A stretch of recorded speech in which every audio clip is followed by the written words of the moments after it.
What's up guys, Chaos Shinobi here.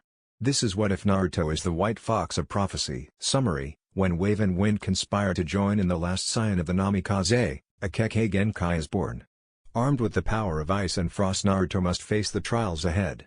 A story about a child trapped by prophecy, a man haunted by the ghosts of the past, and a girl chasing a dream. Chapter 1, An Inkling of Power. Kakashi Tsunade spoke as she leant over her desk, peering thoughtfully at him through narrowed eyes.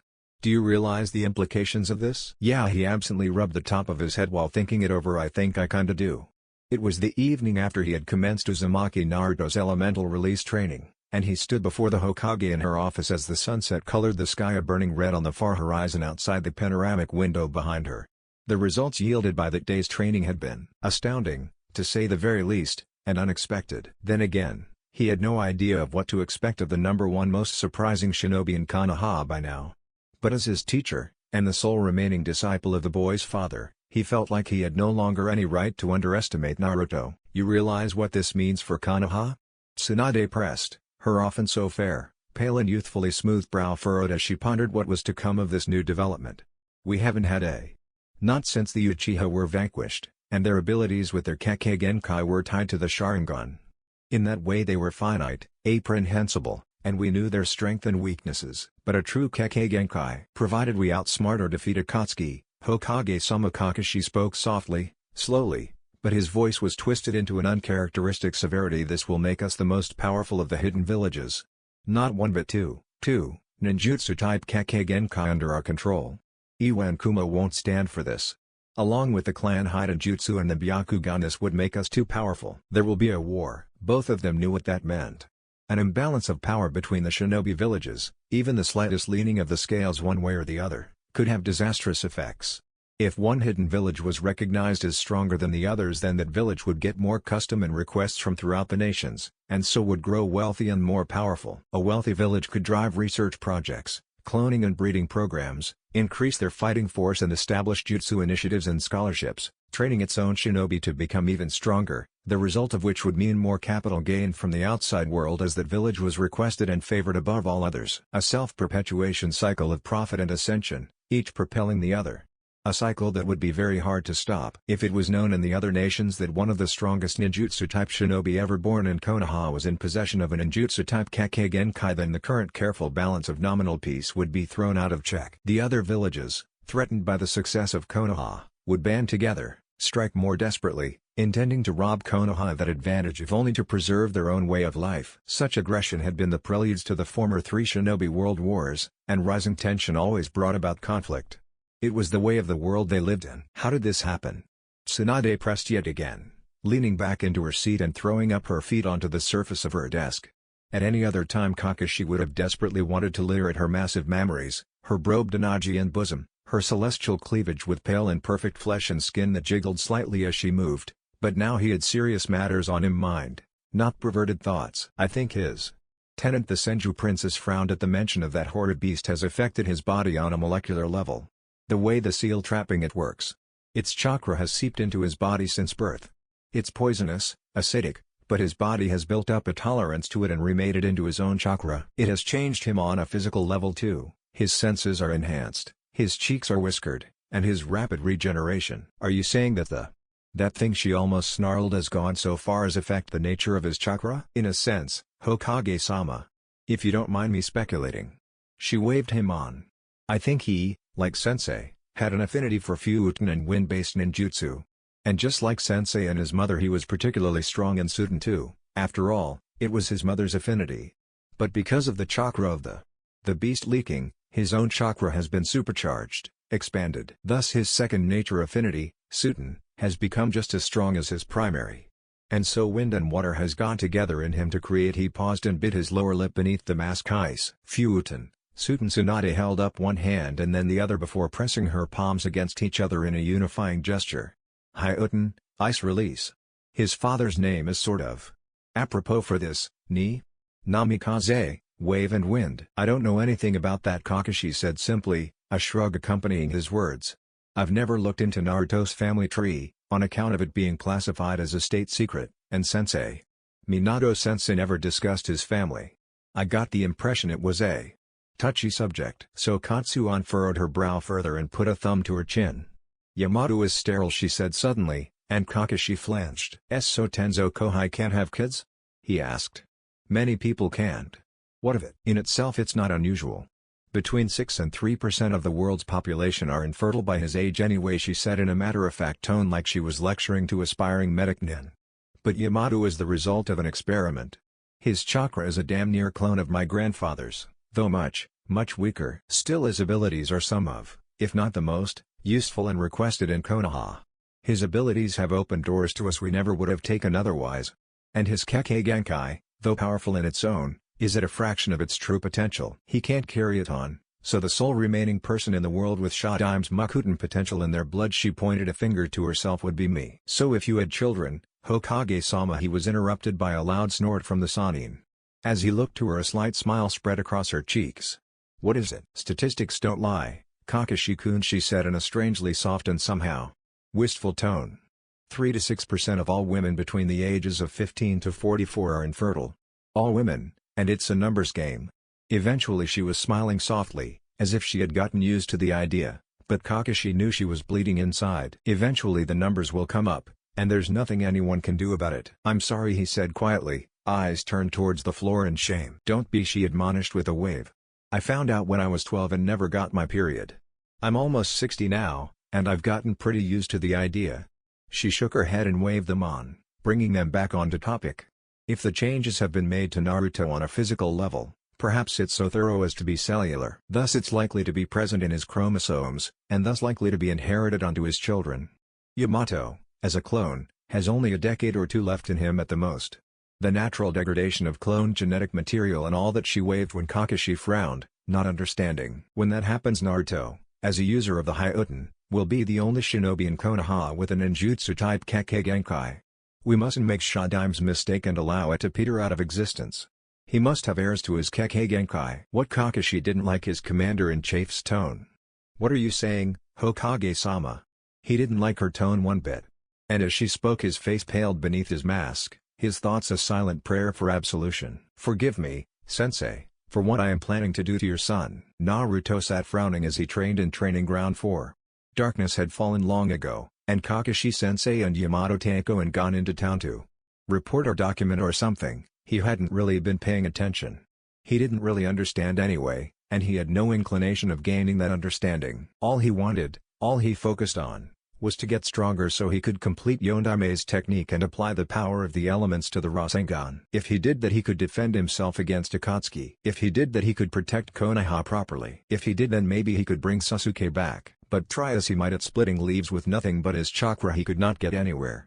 As neither Kakashi or Yamato Taiko were present as he sat in the shadow of a tree on the edge of the great meadow that was Training Ground 4, he restricted himself to only 4 clones and 5 leaves, a fraction of the hundreds he had created earlier while doing this exercise. Kakashi had told him to while he himself went to speak with the Hokage. Naruto growled in frustration as he opened his hands and looked down upon the small oaken leaf lying cradled in his palm. Not so much as a damn indentation or mark in it.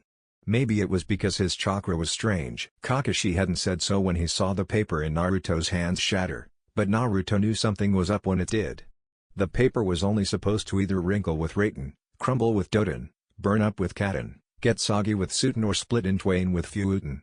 But when Naruto had channeled his chakra into it, none of those things had happened. It had grown stiff as he held it between his fingers, stiff and cold with blossoms of frost spreading over the surface of the paper. Suddenly, just as it had stiffened and grown so cold as to numb his fingers, it had shattered like dropped glass, breaking into near-transparent shards that melted as soon as they touched the ground after they fell from his hands. It was obvious. His chakra was abnormal, fucked up, kind of like our childhood, ni? One clone said from the other side of the tree, his thought patterns and speech inflections identical to Naruto's own, and thus he was thinking the exact same thing. Suppose so. Another clone spoke from beside Naruto. Yup, said a third from beside the first clone. Fucked up.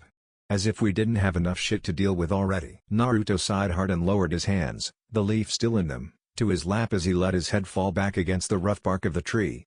In public, around others, he would smile and bluster, keep his swagger and play the earnest and eager fool who felt naught but joy, was naught but sound and fury. But when alone with no one but his clones and faced with certain failure, the battle against his bitterness was one he often lost. Was he sick? He was just getting off a cold, so that might have been why his chakra was behaving oddly. Or maybe someone, probably Orochimaru Pito or Sasuke team, had placed a seal over the one on his stomach and distorted his energy flow when he wasn't looking. Or maybe he pressed his eyes shut as hard as he could against the angst coiling in his gut. Maybe he was just a failure at that too. Just like at Genjutsu. Just like how he had tried and sworn to bring Sasuke back the first time. How he had failed to keep his best friend from becoming a traitor. He hated angsting. He hated how depressed he got when his thoughts ran away from him like that. He had to focus on the task in front of him. Otherwise he would lose to despair. So he raised his hands again and set about continuing the exercise along with the 4 other Narutos sitting with their backs against the tree. And so they sat until sunrise when Kakashi found him, dark rings around his eyes, his tan skin paled from exhaustion and a disgusted sneer upon his lips. Kakashi regarded the boy from a distance at first, wondering how he was supposed to break the news onto the boy, and still. He had maintained 5 clones throughout the entire night without any visible effort whatsoever. By now he had no right to be surprised when that boy did the impossible.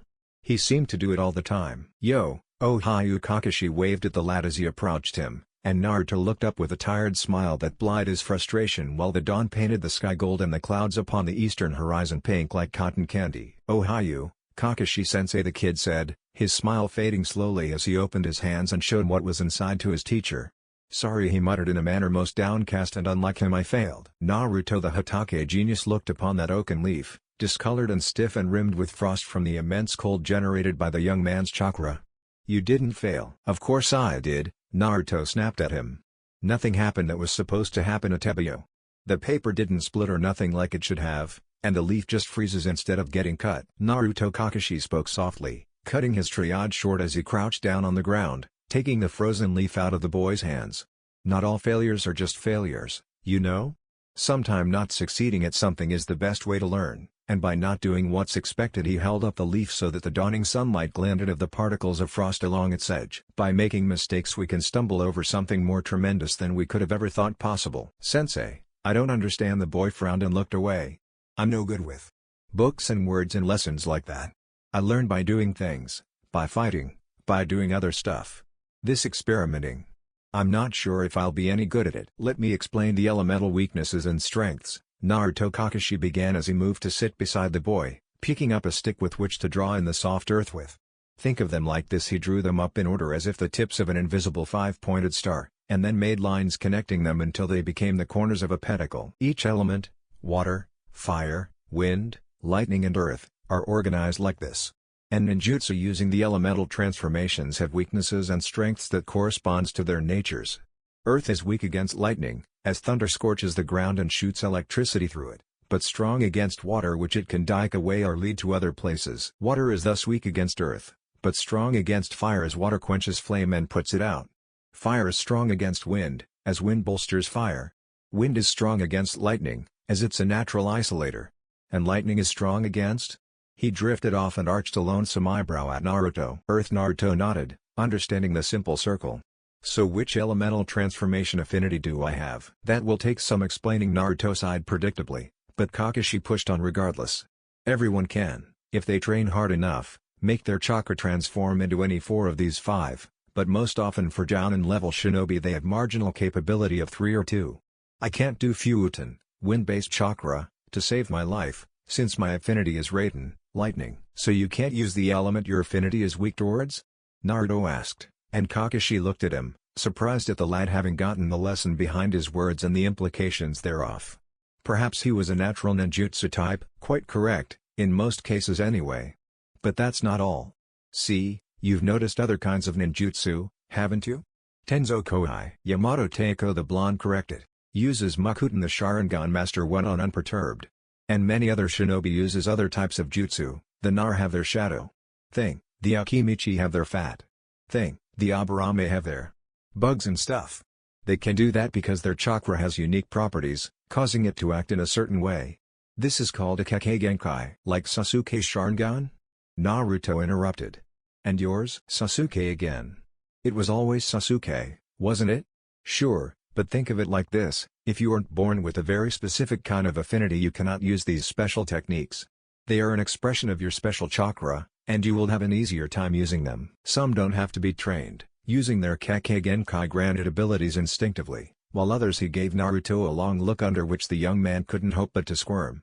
Others have their Kekkei Genkai hidden from the world until you have them start their elemental affinity training. So what's my elemental affinity, Kakashi-sensei? Naruto wondered eagerly, starting to get bored, wanting to get back to training and beating Akatsuki and Sasuke. Come on. Your chakra is strongly yang-charged. The Jinchuriki quirked his ears at that, wondering what the hell that meant.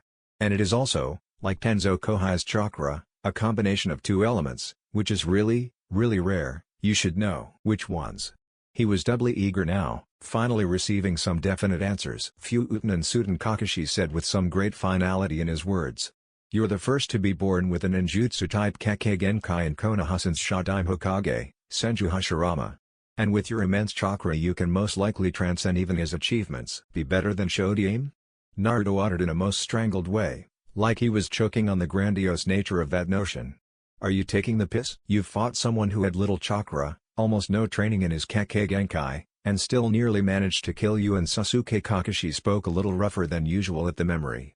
One with the same Kekkei Genkai as you. Haku. Naruto sank back into his deep pondering about that smiling, devoted, ultimately tragically destined transvestite, and the deep impression that the boy had left on him.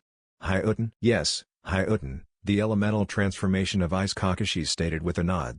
Think back on what I said before about weaknesses. Sasuke has the double affinity, Kekkei Genkai, for Kaden and Raiten. What are these weak against? Kaden is weak against Suten. Naruto nodded as he finally understood, and Fuuten beats Raiten. The thought occurred to him at last, leaving him drearily saddened. I'm the one best suited to defeating him, aren't I? Kakashi nodded slowly in turn. And with the combining of two nature transformations their weaknesses vanished. Kakashi went on for the last part of his little teaching lecture, his throat going dry. Fire cannot melt ice on its own. And thunder cannot break it. With this power, with your power. His eye looked deep into Naruto's, trying to impress on him the importance of what was being said. You can go further than anyone ever have before you. What did you say to that? How did you react to find yourself suddenly talented more than anyone else around you? Naruto looked at that leaf in his teacher's hand and took up another that had drifted onto the summer grass. He took it in his fist and closed his eyes while his clones watched on in silence, and with a brief and low huff he focused his chakra into the space above the palm of his hand. He didn't try to cut it, he didn't try to bend it or burn it or move it or make it wet. He was simply applying as much chakra as he could. Kakashi focused his gaze on the boy as Naruto opened his eyes and unclenched his fist. He found that leaf frozen so completely that the water particles in it had crystallized before they had separated from the longer webs of chlorophyll and cellulite molecules in it. He held it up, a transparent leaf now made of deeply green ice. So Naruto said before he crushed that leaf in his hand, his thoughts bending towards battle. Sasuke, watch me. Come on. Hyuga Neji cried as he took the low and looping fighting stance of the Juoken. Fight me. Show me all you have, Hinata-sama. Hi. Hinata replied with a curt bow before she took the same mirrored stance, both their teams and their former Jounin sensei in attendance and sitting observing them along the walls of the dojo at the Hyuga compound. Guy and Lee were staring with starry-eyed and rapt attention, the elder looking like he wanted to take notes so desperately. Meanwhile his last student, Tenten, was sitting between the slouching Kiba and the stiff Shino, a dull expression on her face as she slowly twirled a kunai around her index finger. Further down that line sat Hanabi and Hiyashi, both Hyuga, both fighters, both wishing to see how Hinata had improved over the years. All that and much, much more was what Hinata saw the moment she activated her Byakugan. When she was little and had first started using it, the sensory overload that accompanied the activation of her clan Dujutsu was nothing short of disorienting and somewhat painful, resulting in skull-splitting migraines and nausea. But over the years, especially the last 3, she had gotten used to it, and here she was, facing off against the genius of her clan just like she had 3 years ago, and by the look in his eye he was not going to hold back. Good. She didn't want him to hold back, because neither was she going to. Hajime. Hiyashi decreed in a loud voice, so loud that Kurenai-sensei was startled out of her deep thoughts. Hinata had noticed that her teacher was more silent as of late, more inclined towards deep thoughts and long bouts of brooding, especially if she saw Asuma-sensei of the Inoshikacho combo team that was Team 10. Naturally Hinata knew what was wrong with her teacher, her eyes saw everything beneath heaven, after all, but she kept that to herself. Kurenai no doubt wanted to deal with her impromptu pregnancy on her own. Distracted as she was by thoughts of her teacher, Hinata allowed Neji the advantage of the first move, an advantage upon which he seized immediately. He struck immediately towards her head as he leapt at her, 2 fingers extended, and in the last possible second, Her breath caught in her throat. Hinata veered to the side and deflected the blow. She frowned at herself. "Focus," her inner voice said. "Focus, or get nearly killed again." She danced aside as Neji struck again, lashing out with his other hand, but she caught the movement before it was complete and ducked beneath it, her fingers brushing over Neji's upper triceps. His entire arm jerked and the genius leapt back, narrowing his eyes at his cousin. Or was it half-sister? Their fathers had been fraternal twins, feeding off the same ammoniac as fetuses, and so they were sprung from at least half of the same genetic template. Even he noted against his uncle, who nodded, before he looked back to Hinata. "Shall we continue?" "Certainly," Neji knees, and she bowed slightly again and made ready once more. "Come at me." A smile curled her lips as she spoke informally, perhaps for the first time in her life, bro. As the two clashed again in a flurry of blows and kicks, Hiyashi coughed sternly. Certainly she was slipping into bad habits ever since that boy had returned to the village. Of course, since Naruto had saved the village against Subaku no Gaara, fetched the Godime to the village and went training with the Sannin super perv known as Jiraiya, most people saw him now as a bit of a hero instead as of a menace. But most people were not Hiyashi. Most people did not have to endure what he did. Always, damn always, his eldest daughter had gone on and on about that boy, blushing whenever he was mentioned at supper with the rest of the main branch of the Hyuga clan, and whenever they inquired about her academy days she would always say something to the effect of, "You wouldn't believe what Naruto-kun did." Or, "Did you know what Naruto-kun said to Iruka-sensei?" Every damn time. Hiyashi had gotten sick of it all eventually. Frankly, it was simply a matter of overexposure to the boy's reputation, as he had no opinions one way or the other about him being a Jinchuriki. It had gotten a little better for the first year after Naruto left Konoha, if only because Hinata began talking about training and studying instead of that boy all the time. But then she had gone into puberty. Oh boy. Outwardly she was collected, calm, shy and silent, prone to stutter whenever she was insecure or nervous, but inwardly she had plenty of repressed energy and hidden depths. She took up playing instruments, trying such things as the shamisen and the koto at his behest. If she was going to make some noise around the home, he was going to make damn sure it was traditional noise that matched the Hyuga aesthetic along with her traditional training in calligraphy, poetry, song and dance. That lasted for about a month before she went instead to an outlet that matched her internal energy much better, the electric guitar. What had followed had been held to Hiyashi's tender ears as the girls spent weeks playing increasingly less excruciating versions of Smoke on the Water, Holy Diver and Iron Man all throughout the night. Reluctantly, very much so, he eventually had to admit she was getting pretty good. He stopped admitting that when she took a fondness to a band from Tetsu no Kuni known as Metallica. Even his wife Hikari, so gentle and tender and now prone to going about her days with plugs in her ears, could now recite at least 15 of the band's songs by heart, and her insistence that the girl be allowed to explore her own artistic direction was wearing a bit thin even to her. And the fact that Hiyashi found himself tapping his foot along to the riffs at times only vexed him further. And then there were the pictures and the posters and the miscellaneous items that suddenly cluttered about his daughter's previously so fastidiously tidy room. She had a pile of diaries with black and lavender covers piled onto her writing desk, hearts drawn onto them in pink, into which she would write songs, dreams, thoughts and reflections and, he really hoped, neglected to note down state secrets. She was a shinobi, not some love-struck dart. She had taken to photography, a skill aided much by her Byakugan-granted ocular precision, lining one wall of her room with pictures of her friends and family and places she wanted to visit or thought beautiful. But worst of all were the damn posters. She would cover the ceiling above her bed and dot the walls around her room with posters depicting, he believed the term youngsters in this day and age used was jiraiyu, dandan blonde men with bright eyes, bereft of shirt or trousers or both, preening before the camera at various often exotic locations. Pictures that were, quite frankly, mildly pornographic in what they showed. Pictures that made his wife blush and his younger, more sensible daughter, turn her head with interest. When he asked her to take them down, she replied politely but firmly in her low and tender voice that she wouldn't, because it was her room and she decorated it as she pleased. And he couldn't very well deny her that too. She wasn't the heir to the clan anymore, and so she didn't have to act according to their standards and expectations any longer. What was the proverb now again? Angels fall first? It's always the quiet ones? Whichever was the most applicable one. Hinata had fallen from grace in the eyes of the clan elders, and while fallen she wallowed in her freedom. No, he had never hated Naruto for being the Jinchuriki. He did, however, completely loathe the boy by virtue of what he had done to his daughter. But at the same time, he watched Hinata fight and saw the change in her. Ever since he had returned to Konoha she had played the guitar less than usual, stopped funning over the hunky poster boys altogether, and devoted seemingly her every free and waking hour to training and sparring.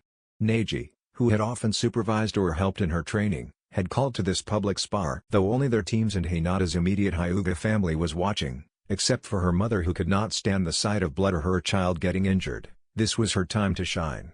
Neji wanted to show the clan what she could do. And what she was doing was winning. She had a hair on Neji in skill, just a hair, but that she, who had been considered so weak, and Neji, who had been for the longest time considered invincible, were almost equal was a feat of great prowess on its own. The fact that she was scoring more hits than him was, however, impossible. And yet Hiashi saw it before him, how she bobbed and weaved and flowed around the Juukan strikes her cousin delivered like a true master, graceful as the wind, as subtle yet forceful as the sea itself as her strikes landed with great force and precision yet hardly seemed to touch him. Again and again she matched him and gave more than he, Hanabi staring in awe while Hiashi was merely staring. Haki, Kushu, Neji roared as he unleashed one of his most powerful techniques, a Juukan strike so powerful as to send a pillar of air blasting from his palm most explosively. Haki, Kushu. Hinata matched his force perfectly, cancelling it out and sending it spiraling against a far wall, blowing out the wood-framed paper wall panes and crashing against someone's bathroom. Loud cries echoed throughout the house as servants and clansmen both went into a panic, and somewhere a cat howled as a beam landed upon its tail. Yosh, Lee cried in ecstatic enthusiasm, barely containing himself, while the others stared terrified or shocked at the carnage the two Hyuga had caused. The youths themselves stood panting, staring each other down with severe eyes, drained and exhausted. "It's time for the final blow," Hanabi noted silently, and Hiashi nodded. They had seen enough Juukan duels to know the ebb and flow of them by heart. Neji readied his signature technique, the Haki, Hasengaki, the Mountain Crusher, a Kushu, vacuum palm strike, delivered at close range that could cripple nearly any foe. He just needed to get close enough to. Hinata's new technique was even more devastating, and it took a lot less time to execute. Juho, she cried as she dashed forwards, her chakra manifesting as indigo flames around her hand in the form of a roaring lion, jaws agape and primal rage shaken. A small explosion rocked the room and temporarily blinding everyone attending. And Neji, at the epicenter of the explosion that struck his stomach, lanced out through the rear doors of the dojo, out into the garden. He landed unconscious in a koi pond, fish swimming up into his nose, face down in the pool and made completely drenched. Hiashi blinked. He realized that he very much liked the Uzumaki boy for driving his eldest daughter towards excellence. Hanabi stared at her sister like she was the earthly manifestation of Buddha. The others gaped. "Neji-kun!" Tenten cried and leapt to her feet, running after her teammate in a panic, hoping that he didn't drown in the koi fish pond. "Most youthful, Hinata-sama!" Guy proclaimed proudly and gave her the sitting version of his nice guy pose, patent pending. "What do you say, Lee?" "I love you, Hinata-san." Lee proclaimed boisterously and jumped onto his feet, startling the now terrified daughter of the Hyuga into a mouse-like squeak as she suddenly shot very close to her. "You must train with me. I shall absorb all your youthful vigor through." "Knock it off, monster brow." Kiba socked him atop the head, shutting him up with nary a bump on the noggin. "Great work, Hinata," he said emphatically her way. "Indeed," Shino said levelly. "Quite skilled."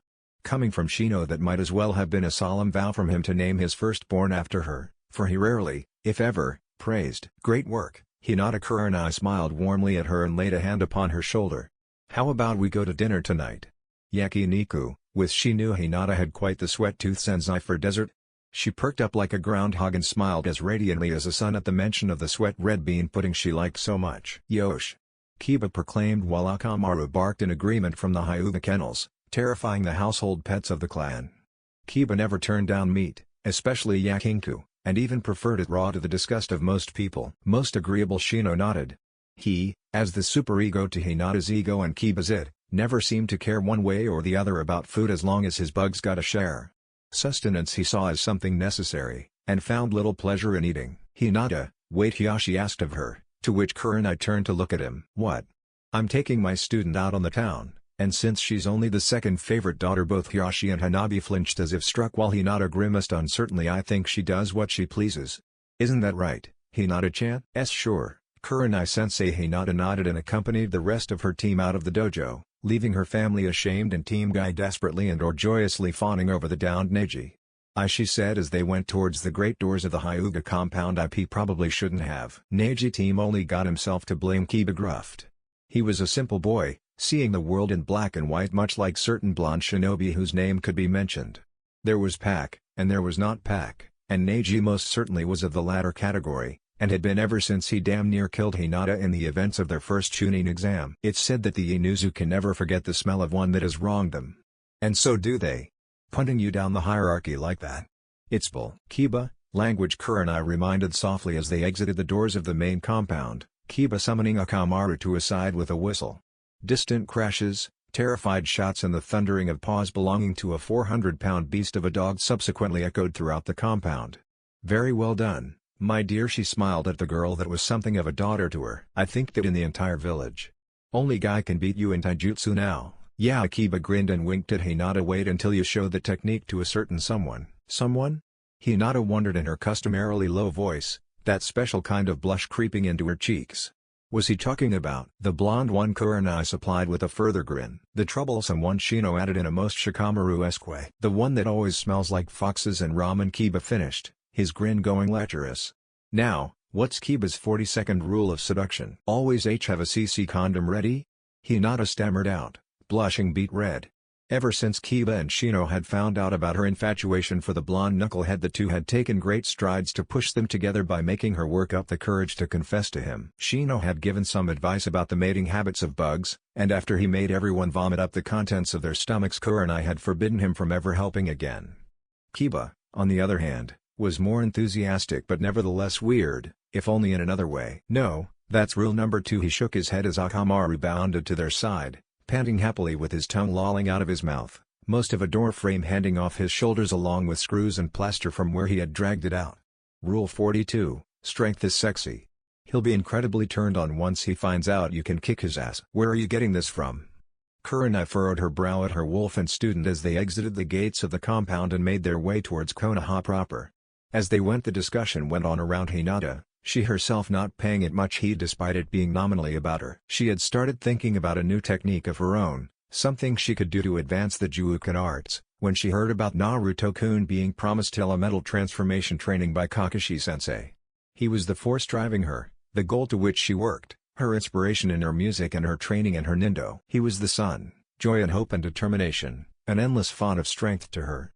She loved him, and above all else, more than anything else in the world, she wanted him to notice her. The best way for her to do that was to become strong.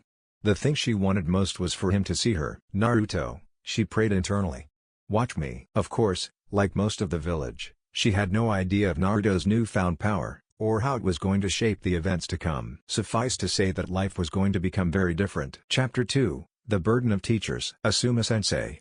Asuma-sensei. Sarutobi Asuma was sitting on the veranda of the Nara compound's main house, the only clan manor that forewent fortified walls and fences and gates for dense thicket of trees surrounding their grounds, a forest in which their venerable deer had their habitat. Asuma spent more time there than he did at the Sarutobi hold, a place he hardly ever went to anymore after the death of his dearly departed dad, or even his own studio apartment, and on that porch he often took the time to relax and play shogi with his favorite student and teach the student of his favorite girl the guitar. Hinata, you're not minding the rhythm properly today, he frowned while looking down on the shogi board set between him and Shikamaru. Hinata sitting on the board some distance further down with an acoustic guitar in her hands, idly plucking at the strings. 4x4, not 3x4, okay? Again, take it from the top. And in that moment a blonde shinobi appeared running down the dirt path towards them, the sweat making his tan skin glisten in the sunlight that beamed down from a cloudless sky. He was shouting Asuma's name, and Hinata's hand seemed to trip over the strings, making Asuma's mouth twist around the cigarette between his lips in a discordant grimace. Take it easy with that thing. He craned his neck around and shot her a glare, the young woman's head falling forwards to obfuscate her face and a curtain of indigo black silken hair. You might have bought your electric guitar on your own, but that one is mine. I got it from a friend. I thought you said you killed her, Shikamaru muttered as the Sarutobi pariah made his move, ignoring the swiftly approaching blonde for now. Well, she worked for the Lord Daimyo's and spy master, Asuma replied with a shrug. She tried to kill me, then she tried to shag me, and then we fought together, and then she had to die. Orders, you know.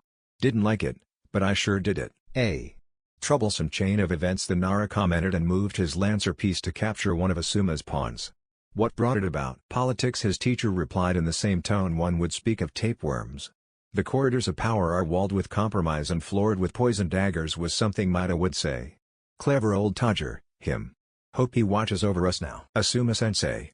The blonde-orange wonder halted before the veranda and the people seated upon it in a skid that kicked dust into the air from the dirt path. "I need you to teach me." "Rude little bugger, aren't you, Naruto-kun?" Asuma smirked and turned away from the game, taking a deep pull of his cigarette and exhaling with a sigh. "Can't you see I'm helping Shikamaru stay on the top of his?" "You will lose in 4, 5 or 6 turns, depending on what moves you make," Shikamaru told him shortly, at which the former Guardian of Fire made a peeved grunt, and shot a look at Naruto. Yo! Shikapine." Naruto grinned, causing the Nara heir to sputter and choke at the nickname in indignation. "Since he's won already." "The battle isn't over until you've won, given up or died," Asuma said and flicked his cigarette, sending a small cloud of ash falling to wood in the deck beside where he sat. "And even then you can go out in a way that makes you win the war. You do what you must to protect the king." "What's he on about, Shikapine?" Naruto frowned, obviously not understanding, and Shikamaru sighed as he turned away from his game proper. "I can't be asked." He groaned loudly at all of them. He just wanted to spend a nice afternoon with music and a game, doing fuck all until dinner when maybe he would read a book or something. Why did everyone always bother him with obtuse requests for training or socializing and insipid fucking questions? Something about what's most important in the world. "That's easy." Naruto shrugged, and Asuma cocked an eyebrow at him, amused and surprised in equal measure at his ready response. "The people precious to you at Tebio. Your comrades, your friends." A shadow seemed to pass by in his cerulean eyes. "Your family. That's the most important, ni." "Those who abandon their comrades are worse than trash." The Sarutobi pariah furrowed his forehead confoundedly. Sort of wise beyond his years, wasn't he? "All right, I'll indulge you, Naruto-kun." He nodded shortly, earning a grin from the blonde. "Was there something you needed my advice on?" Naruto perked up, suddenly remembering what he had sprinted all the way to the Nara compound to do. "So I was doing some elemental affinity training or something, whatever it's called again, and since Kakashi-sensei is off talking to Tsunade Obachan, again, I'm stuck with no teacher." He pouted like a snubbed child. "So you're undertaking advanced ninjutsu training at your age?" Asuma scratched his beard absently. "Impressive. You intend to make your own signature technique?" "You bet, Smoker Teiko." Naruto enthused with a bright grin. "I'm going to complete the whatever affinity training, and make a really awesome jutsu worthy of a future Hokage." Shikamaru snorted at the proclamation of his peer. "Everyone's training so hard. Even Hinata has been giving her all." "Oh yeah?" Naruto perked up and looked at the girl in question, who right then looked like she wanted to hide behind her guitar. "How's digs, Hinata-chan? How is your training going?" "Fine, thank you." She blushed at him over the wooden rim of her guitar's acoustic box. "I'm working hard, and slowly getting stronger. I hope." "Don't be so troublesome and lie," Shikamaru reprimanded before looking glumly at Naruto.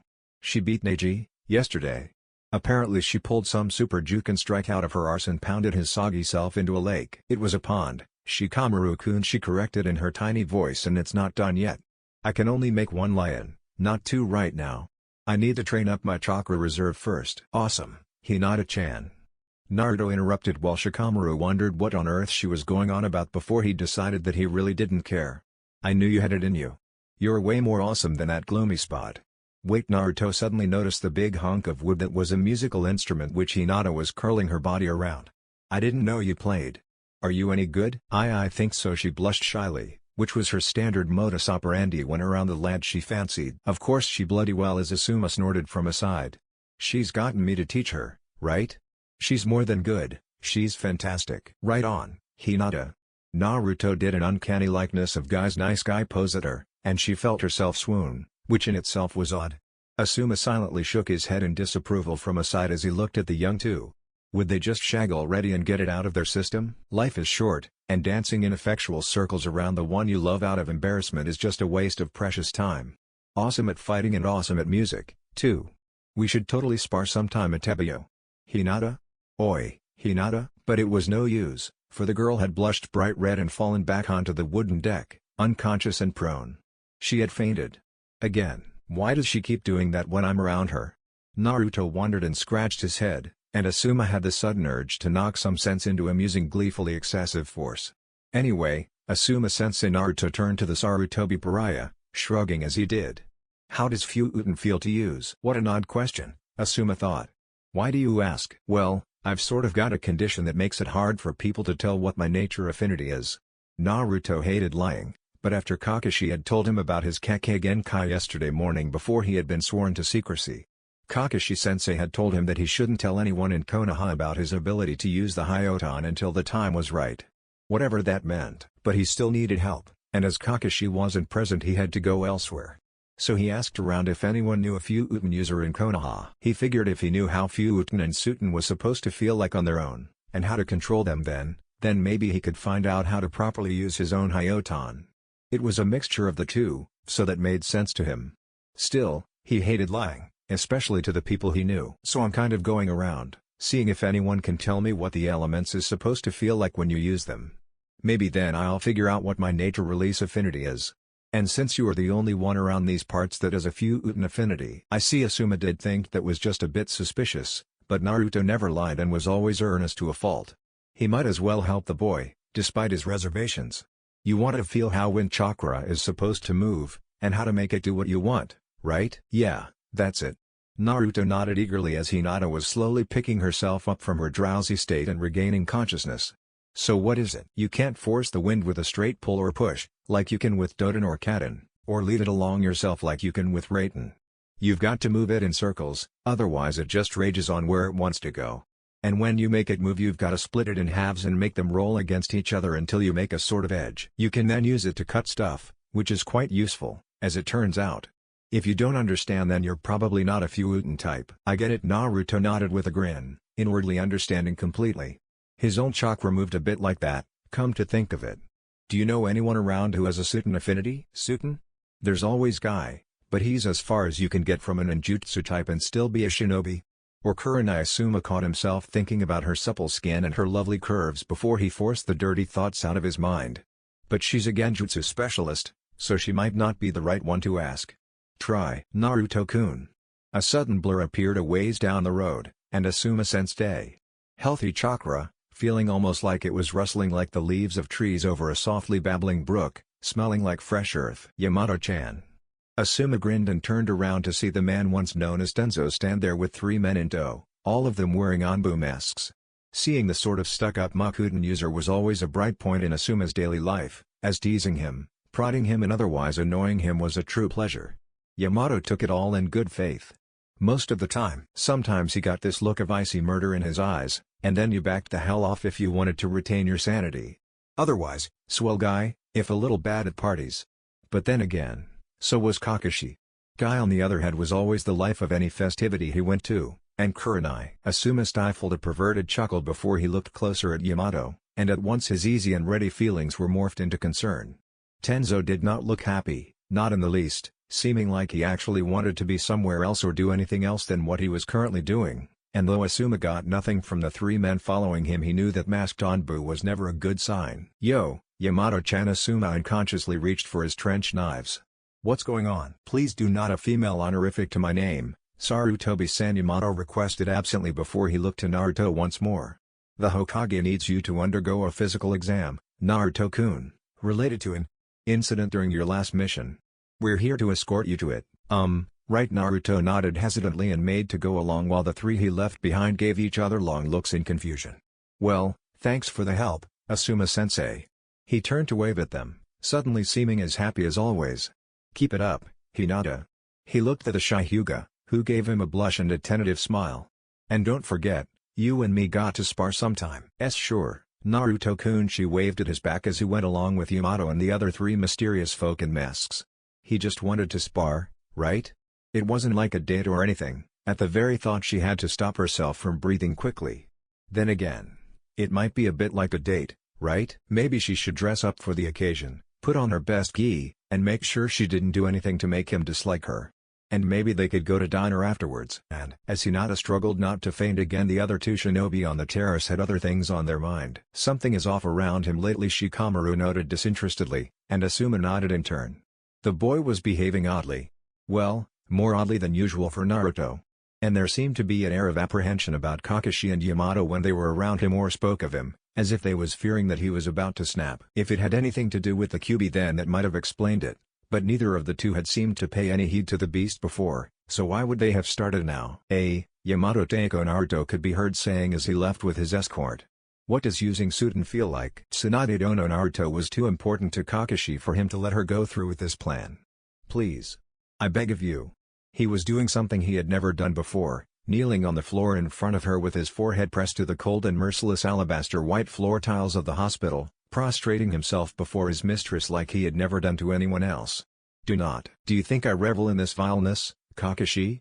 She glared at him where he bowed, preparing all the equipment she needed to perform the procedure.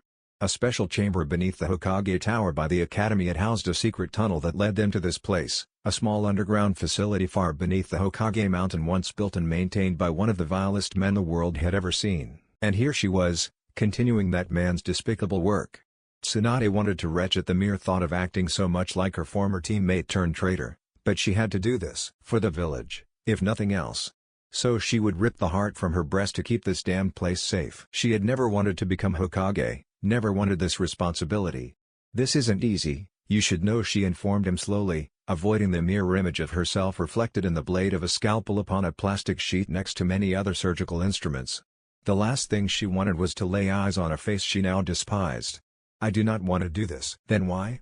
Kakashi pressed, and though the words and accusations came easy to him as he defended his student, they cut like daggers in her. He might die? She stopped, her hands laying limply upon the top of a modified dialysis machine designed to draw blood instead of bile. I know. Believe me, I've gone over the snake's research more thoroughly than anyone else ever has. The things in those black folders, the words inked onto the thin papers in neat and web-like script, were not to be repeated to anyone. She would carry those secrets to the grave. Such things man was not meant to know. Such things man was not equipped to fathom. But this, she went on, sliding her gaze over the inside of the small and gloomy room as a few medical attendants, provided ever so graciously by Shimura Dunzo, stood silent along the walls, waiting for their main attraction to arrive. This might be the only way to preserve his genetic material. Grandfather's flesh had the property to replenish out of a single piece into a stable, almost plant-like, whole, which is why there is so many people out in the world that carry limbs grown from his DNA. Orochimaru only needed what remained of his corpse to extract the material needed, but Naruto, she grimaced at the mentioning of his name. Naruto does not regenerate like Shadime's body could. He can survive almost any injury, but his blood does not share that property once outside his bloodstream. So we will have to drain from him what we need to preserve. And then what? Kakashi slowly rose, his voice dead more than anything else, void of emotion. After you drained him to the point of death, what if he survives and recovers? Are you going to whore him out to the clans and the council like a thoroughbred too old to race? Or are you going to make his dead parents rage when you lock the women of the village inside a barn and force him to rape them? Don't, she snapped at him, tangerine eyes angry and piercing. You know what will happen when you and I are dead, Kakashi? He was taken aback by the question, wondering what in the world she meant. When Yamato is dead, when you and I are gone, who will protect this village? That lazy Nara brat doing fuck all day? The Hugatigs, one with the leadership skills of a log and the other with the personality of a mouse? Or that Uchiha traitor scum you reared? Tsunade-sama. Kakashi stared at the sheer bitterness escaping her, as if emotions she was holding back broke through the dam that was civility and spilled into the light of day. Sorry, she gruffed, turning away from the eyes of the chamber to stifle the angry tears that threatened to start rolling down her cheeks. It's just. The world is becoming more and more dangerous. The other villages go stronger. Akatsuki and Orochimaru scheme in the shadows. And that bastard Danzo and those two old hags Koharu and Homura. I'm trying to keep this place alive, Kakashi. Keep the dreams of those close to me alive. Maybe he will survive, Kakashi said finally, his voice a near whisper. He's tougher than anyone else I've ever met. If anyone could survive getting all their blood sucked out of them, it would be him. I'm not doing this for the people alive right now, she spoke darkly in reply, more to herself than to him, as a distant silver bell began to chime, announcing that someone was making their way down the tunnel towards the hidden laboratory. This is for the children not yet born, and everyone who died so that this village could go on. After a couple of more minutes, the rear wall of the laboratory slid open with a hiss to reveal an approaching party of 5. Led by Yamato in the front, Naruto was shepherded into the chamber, 3 of the foremost sealing experts in Konoha following shortly after him. Yamato himself shuddered at the sight of the far too familiar surroundings of Orochimaru's old hideout, the machines and the tools of the surgeon's trade causing repressed memories of pain and misery to stir deep within him. Naruto, of course, was oblivious to the mood at first, strutting into the room with all the confidence of a rooster at the henhouse, and for once Tsunade felt every single one of her years weigh down on her. Yo, Tsunade Obachi. Naruto smiled at her, but his joy drifted away when he saw that she didn't respond with her customary threats of violence or poor assignment if he continued with his granny insistence. What's going on? He wondered and looked around, frowning at the laboratory equipment that stood at the ready. In the center of the small room a long metal table, possibly meant for autopsies or surgery, straps hanging off it and dangling slowly with the sluggishly moving and stale air of the room. Naruto, her tone made him uncertain, so she forced herself to sound as normal as she could as not to spook him. You are aware that you are in possession of an ninjutsu-type Kekkei Genkai, are you not? Of course I am a Tebayo, he muttered. Kakashi-sensei can't stop banging on about it. And he keeps telling me to keep it a secret for now. He sniffed the air, his acute senses picking up something no one else did. Why does this place smell like formaldehyde? This used to be a research facility, Tsunade hurriedly explained, dedicated towards exploring the application of Kekkei Genkai and how it is passed on through the genome. Of course, she declined to mention just who had been carrying out said research. As we have discovered that you are in possession of the Hyoton, we will need to make some examinations. Examine your chakra in greater detail, check your physical state, things like that. Do we have to? The blonde whined, and Kakashi visibly flinched in the corner he had retreated into.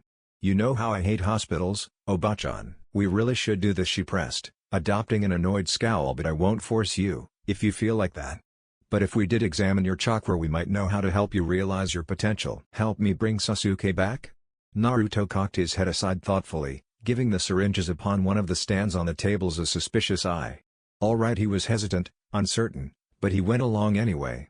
What's up? You're going to take some blood or? Yeah, she nodded in an almost motherly fashion, but a little more than that. We will need to take some sample of skin and hair and other stuff, so we will have to put you to sedate you for a while. Is that quite fine with you? I don't like it, he grumbled as he climbed the metal slab table, lying down on it in an almost eager fashion. Well, get on with it, Atebayo, he told her. I wanted to keep training, you know? I see. She nodded and beckoned the medical aides to her side from around the chamber, she herself moving up to him to roll up the sleeve of his orange jacket to expose the veins of his forearm. Now, there will be a slight stinging sensation. She pushed the needle of the syringe deep into his forearm, injecting him with enough of the pale liquid to put down a horse. Naruto, we will need to take a lot of samples from you, she spoke to his drugged ears, his eyes unfocusing as a haze of sedation passed over them. You might not wake up for a long time if at all, she added internally. You must know that we need the Hyoton affinity you possess to spread in the village if we are to remain safe. So we'll take a lot of blood and tissue samples, but don't worry, you'll be safe in our hands. Am I helping in keeping the village safe? Naruto wondered groggily, his eyelids fluttering towards the closing, and Tsunade looked like she wanted to sob as she stroked his cheek with a shaking hand. Yes, Naruto, she smiled down at him. Yes you are. Yokata, he said finally, a small grin curling his lips briefly before his face became slack and impassive with the listlessness of unconsciousness. And so Kakashi forced himself to watch as his student was. The only right word for it was violated. Stripped of his clothes and warded over by the four greatest sealing master of Konoha outside of Jiraiya-sama himself, the medics, all sworn to secrecy even to their master Danzo by the seals upon their tongues, began to go to work on him. His body was cut open all over, samples of tissue from all of his organs extracted with needles so large that they made Kakashi sick just seeing them, and much of his blood, spinal fluid, semen and glandular fluid were extracted by the help of modified dialysis machines. And they scanned him, took pictures of his organs and his skin, not an inch of him avoiding their scrutiny as they documented every minute detail of his physical state, his chakra examined with every tool they had for the matter, sensor types delving into it, Aburame bugs feasting on it, Inuzuka sniffing it, Yamato's special chakra flowers taking root in his flesh. It was almost impossible to watch. It took hours. Hours upon hours, more than half a day, even with all the attendants doing all they could to help Tsunade to speed up the process. Naruto might have been unconscious, but Kakashi could tell he was in great pain. The Kyuubi almost broke free 5 times.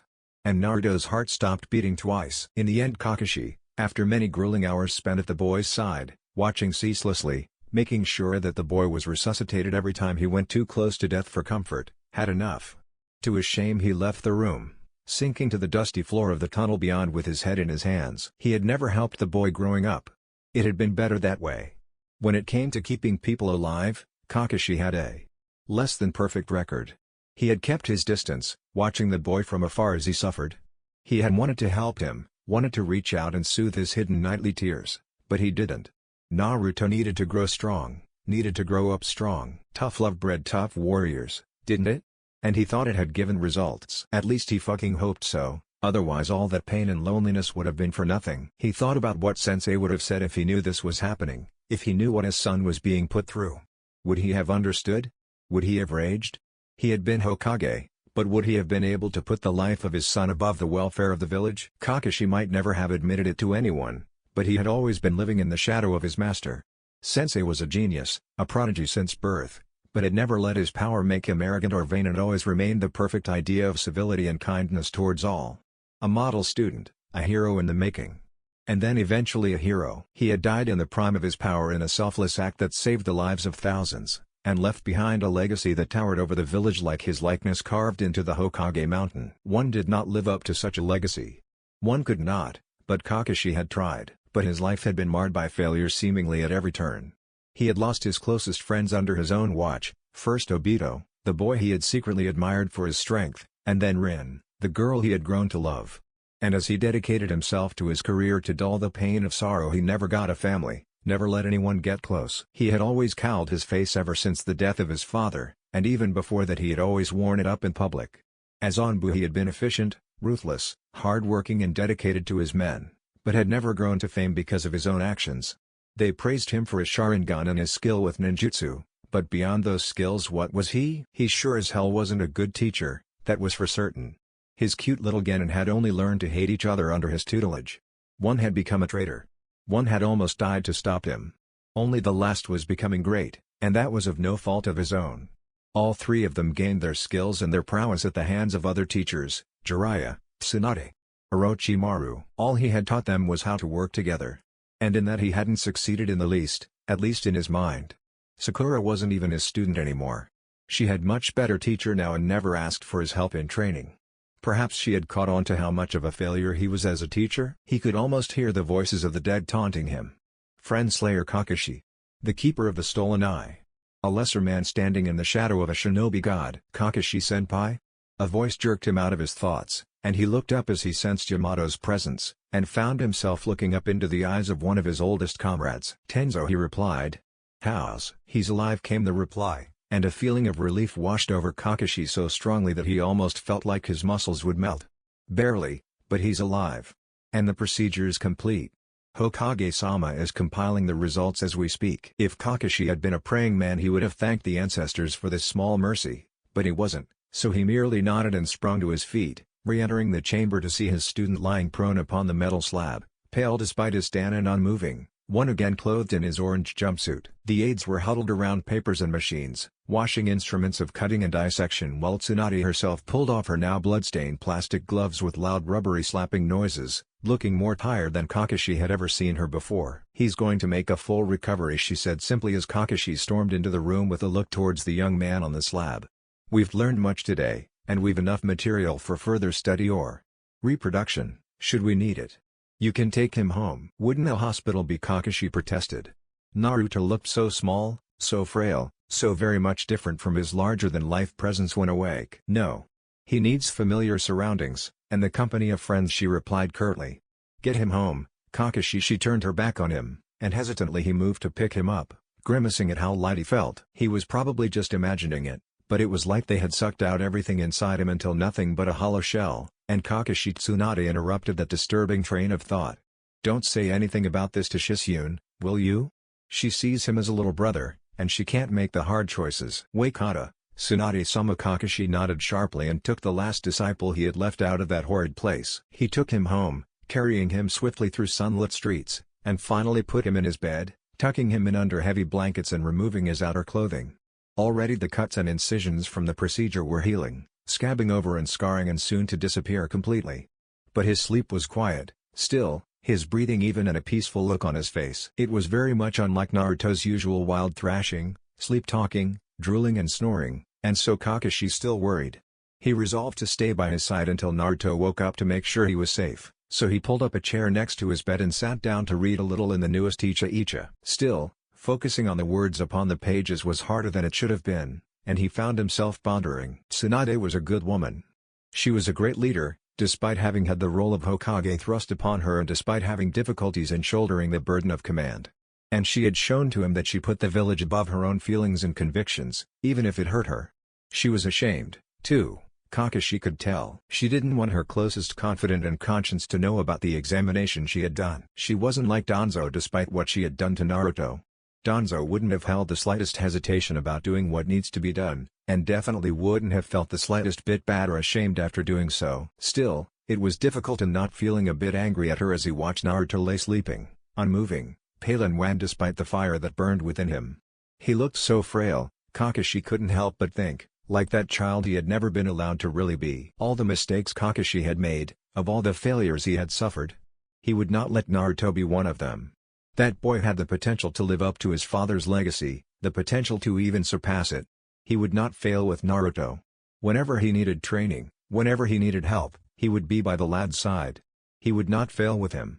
He would not let his sensei down. "If they try to hurt you," he said to the quietly sleeping lad, "if any of them hurt you, I will kill them.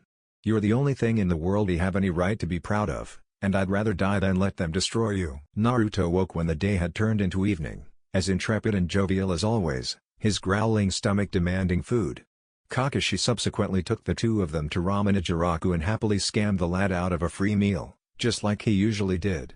He didn't want Naruto to think he had grown soft on him, did he? While they ate, Naruto asked if Kakashi would help him train tomorrow. Kakashi immediately answered yes. Chapter 3, Laws and Lovers. It was several days later that Kakashi was summoned to the Hokage's presence again. In a way he dreaded it, looking at her again and seeing what she had in store for his prize student, but as he was called into her office he found himself standing beside several other shinobi, Yohei Kurenai, Sarutobi Asuma, Umino Iruka, Fumabasu, the renowned pedagogue and personal teacher of Sarutobi Konohamaru, a large, warty and disturbingly pink-hued frog which he recognized as a messenger toad kept by Jiraiya-sama, and Mito Guy, who needed no further introduction. "Welcome, my eternal rival," Guy began to declare in a theatrical manner as soon as Kakashi entered the room, but a dull thud silenced him. "Shut your gob, you leotard-wearing punce." Tsunade had slammed her sake cup into the table most forcefully, her face wan as she rubbed cheeks made gaunt by a lack of sleep.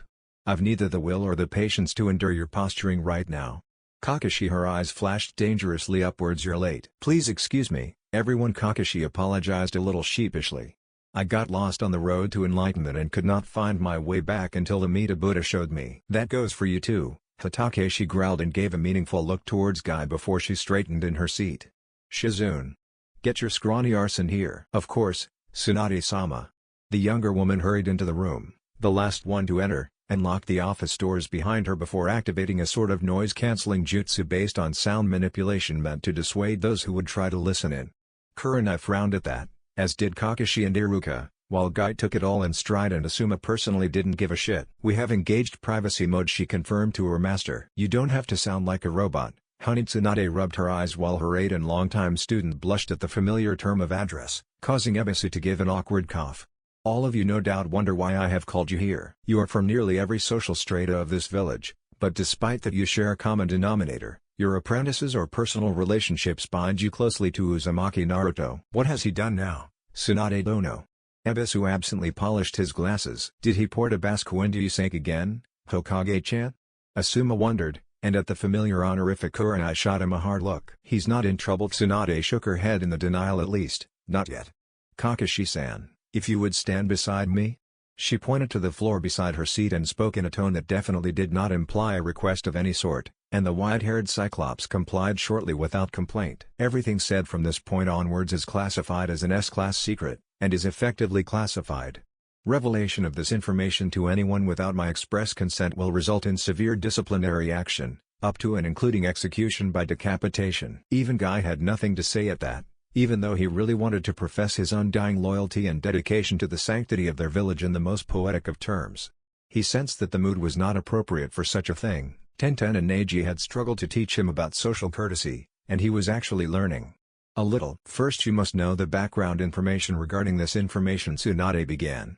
"After a long period of research, aided by newly acquired genetic material, we have made an amazing discovery. The genes of Namikaze Minato, our esteemed Yondaime Hokage, contain the potential for a Kekkei Genkai." "Remarkable," Ebisu commented, and many of the others nodded. These genes that denoted this Kekkei Genkai, a ninjutsu type in case you are wondering, were recessive.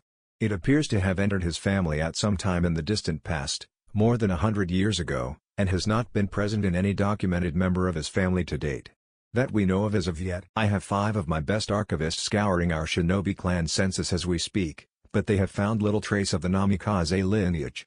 It seems my predecessor was quite keen on keeping his family history hidden. My sensei was very private about his personal life, Kakashi noted from a side with a nod. And he would never speak of his family, though I can dimly recall that I heard about a brother of his at one point or another. Regardless, that is not the issue at hand, Tsunade went on as if she hadn't been interrupted. Namikaze Minato is dead and buried, and these genes I speak of were buried deep in his blood. They were recessive to the extreme, meaning that they are about as likely to surface in a descendant of his family as a third eye is to a civilian without shinobi lineage. Excessively recessive genes like these are unlikely to ever surface, she drifted off, taking another sip of sake and clearing her throat before she continued. That is, unless they are epigenetically affected by some powerful outside trigger. Hokage-sama Kakashi looked to her, worried that she was going to reveal his last student's legacy to the world. Under the laws of the Sandaime Hokage Sarutobi Hiruzen, revealing the secret of Naruto's lineage was tantamount to an act of treachery against the state. Unlike what most of you have previously heard, Namikaze's infant son did not die in the Kyuubi attack 17 years ago. Tsunade spoke up, ignoring Kakashi pointedly. Instead he used his son as a receptacle for the beast, sealing it away inside of him. Uzumaki Naruto was born Namikaze Naruto, the last known scion of the Namikaze and Uzumaki clans. No shit, Asuma shrugged. It's obvious, Kurenai noted. They are very similar. Clear as day, Ebisu added, not surprised in the least. I always thought he was. Iruka smiled proudly. I've always thought of Naruto as my best student. He looks very much like his father. Shizune blushed. She had been enamored with the blonde Hokage as a child, her first true crush, and had been devastated when he died. Even the messenger frog gave the Hokage an incredulous look. He had seen the previous Hokage many times when the man had been undergoing sage training at Myobakuzen, and what little he had seen of the boy in question made the kinship apparent. Only one person in the room was actually surprised. What? Guy exclaimed, struggling to pick his chin off the floor. How? To think that youthful boy hero of ours is a kinsman to our savior?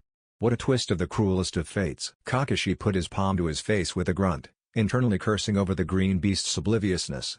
He truly wasn't the sharpest tool in the box, so to speak. And thus Naruto had the recessive potential for this Kekkei Genkai I speak of in his blood. Tsunade finally went on, a little annoyed at the interruptions. The presence of the Kyuubi seems to have been the factor needed to jumpstart this genome, so to speak. The seal on it is designed in such a way to constantly let a little of its chakra mix into Naruto's own, and it has affected his body down to a cellular level. The information gained in our examinations of him leads me to think that his eventual children are very likely to also possess this Kekkei Genkai in active form. Thus I am declaring him an asset of the state, and hereby afford him the highest protection we can afford. Isn't he already an asset of the state due to the Kyuubi? Ebisu wondered shrewdly. No. My predecessor the Sandaime thought it best to let the boy grow up without the censoring, constant surveillance and protection afforded to him otherwise. But as things stands now, as much as it pains me, he must be kept under constant watch and guard. That is why I've brought you here. All of you have some connection to the boy, either being his teacher, friend or teacher of his friends. The lot of you are keep your training in close proximity to him, and encourage your students to be around him at all times. He will, of course, have a bodyguard of at least 3 members of the Anbu around him at all times, but some more overt protection is needed to dissuade our enemies from acting. Has the council been informed, Tsunade-sama? Kurenai wondered. No, came the rapid reply. And thus the reason for this being an S-class secret. If questioned by the council, you are not to divulge what we are now discussing. Are you fearing dissent, Hokage-sama? Guy wondered, enraged at the very notion of disobedience within the ranks of Konoha shinobi. Say what you will about Guy, and many frequently did, but he was loyal to a fault and beyond. I do fear from the more orthodox and reactionary factions within the council, especially the conservative policies advocated by my 2 advisors, the Hokage grudgingly admitted, knowing she would have to trust these people or fail in this endeavor. But most of all I worry about Danzo. The Shimura clan has some of the most influential people in Konoha, on both the civilian and military sides. And he would not hesitate to work against me, that misogynistic old prick. However, it's not just a question of that. He's a known associate of Orochimaru before he left the village, and we all know Orochimaru's stance on Kekkei Genkai. In their hands Naruto would be reduced to nothing but a weapon, locked away to gather dust, while I know that he is the best chance we have against Akatsuki. She paused, reaching for her cup again to find it empty, and shot Shizune a pointed look. And I would see him free and happy, and eventually see him become my successor. We all would. Iruka spoke with conviction, but no one refuted him, and even Asuma reluctantly agreed. The Sarutobi pariah would have liked to see Shikamaru become the leader of the village, But he had come to admit to himself that the Nara would never have the drive to seize on such a grand ambition. "Forgive me, Hokage-sama," the Umino asked slowly, "but what is his Kekkei Genkai? And why have we seen no trace of it earlier in his life?" That came the answer after Shizune filled up the Hokage's cup with Genzu's sake is something I can only speculate on. It seems that these genes that possess the Kekkei Genkai in Naruto, which expresses itself as a Hyoton nature release affinity, by the way, was activated sometime in his early teens. Naruto came in contact with a Hyoton user named Hakusum almost 4 years ago, Kakashi confirmed. That was also the first time he actively used the beast's chakra. That might have served as a trigger to activate the Hyoton genome Tsunade mused as she sipped her liquor. But it seems his chakra as a whole has not integrated his affinity properly. Thus he no doubt has trouble using it, and without forcing himself to open up to that part of his heritage he will most likely always will. "You are putting him through nature release training," Kakashi-kun Asuma spoke up, looking to the Hokage as he remembered the conversation he had with Naruto 3 days ago. "Has he shown any sign of actually using the Hyoton affinity?" "He seems to be able to tell that he can't use the affinity properly yet," Kakashi informed the entire room. That was why he had been late to the meeting, because he had been sitting and thinking about strategies to help Naruto realize his full potential. "So we've been working on separating his elemental chakra into Suton and Futon, its component parts. He's doing very well. Using hundreds of Kage Bunshine speeds up the training immensely, and he takes to advanced ninjutsu like a fish to water. Perhaps it is better that he does not delve too deeply into the Hyoton affinity for now." Tsunade rubbed her brow with a sigh. "If he draws too deeply of it his entire chakra will be morphed into it, and his control is bad as it is. If he draws in too much of the ice." She licked her lips and let the rest of the sentence go unspoken. Guy, however, would not let an opportunity for poetic speech pass him by without a fight. And he saw a golden one just then. If he joins his chakra with the ice within, he spoke with all the trepidation of fate, the gates of hell would open. And a shiver went through the room.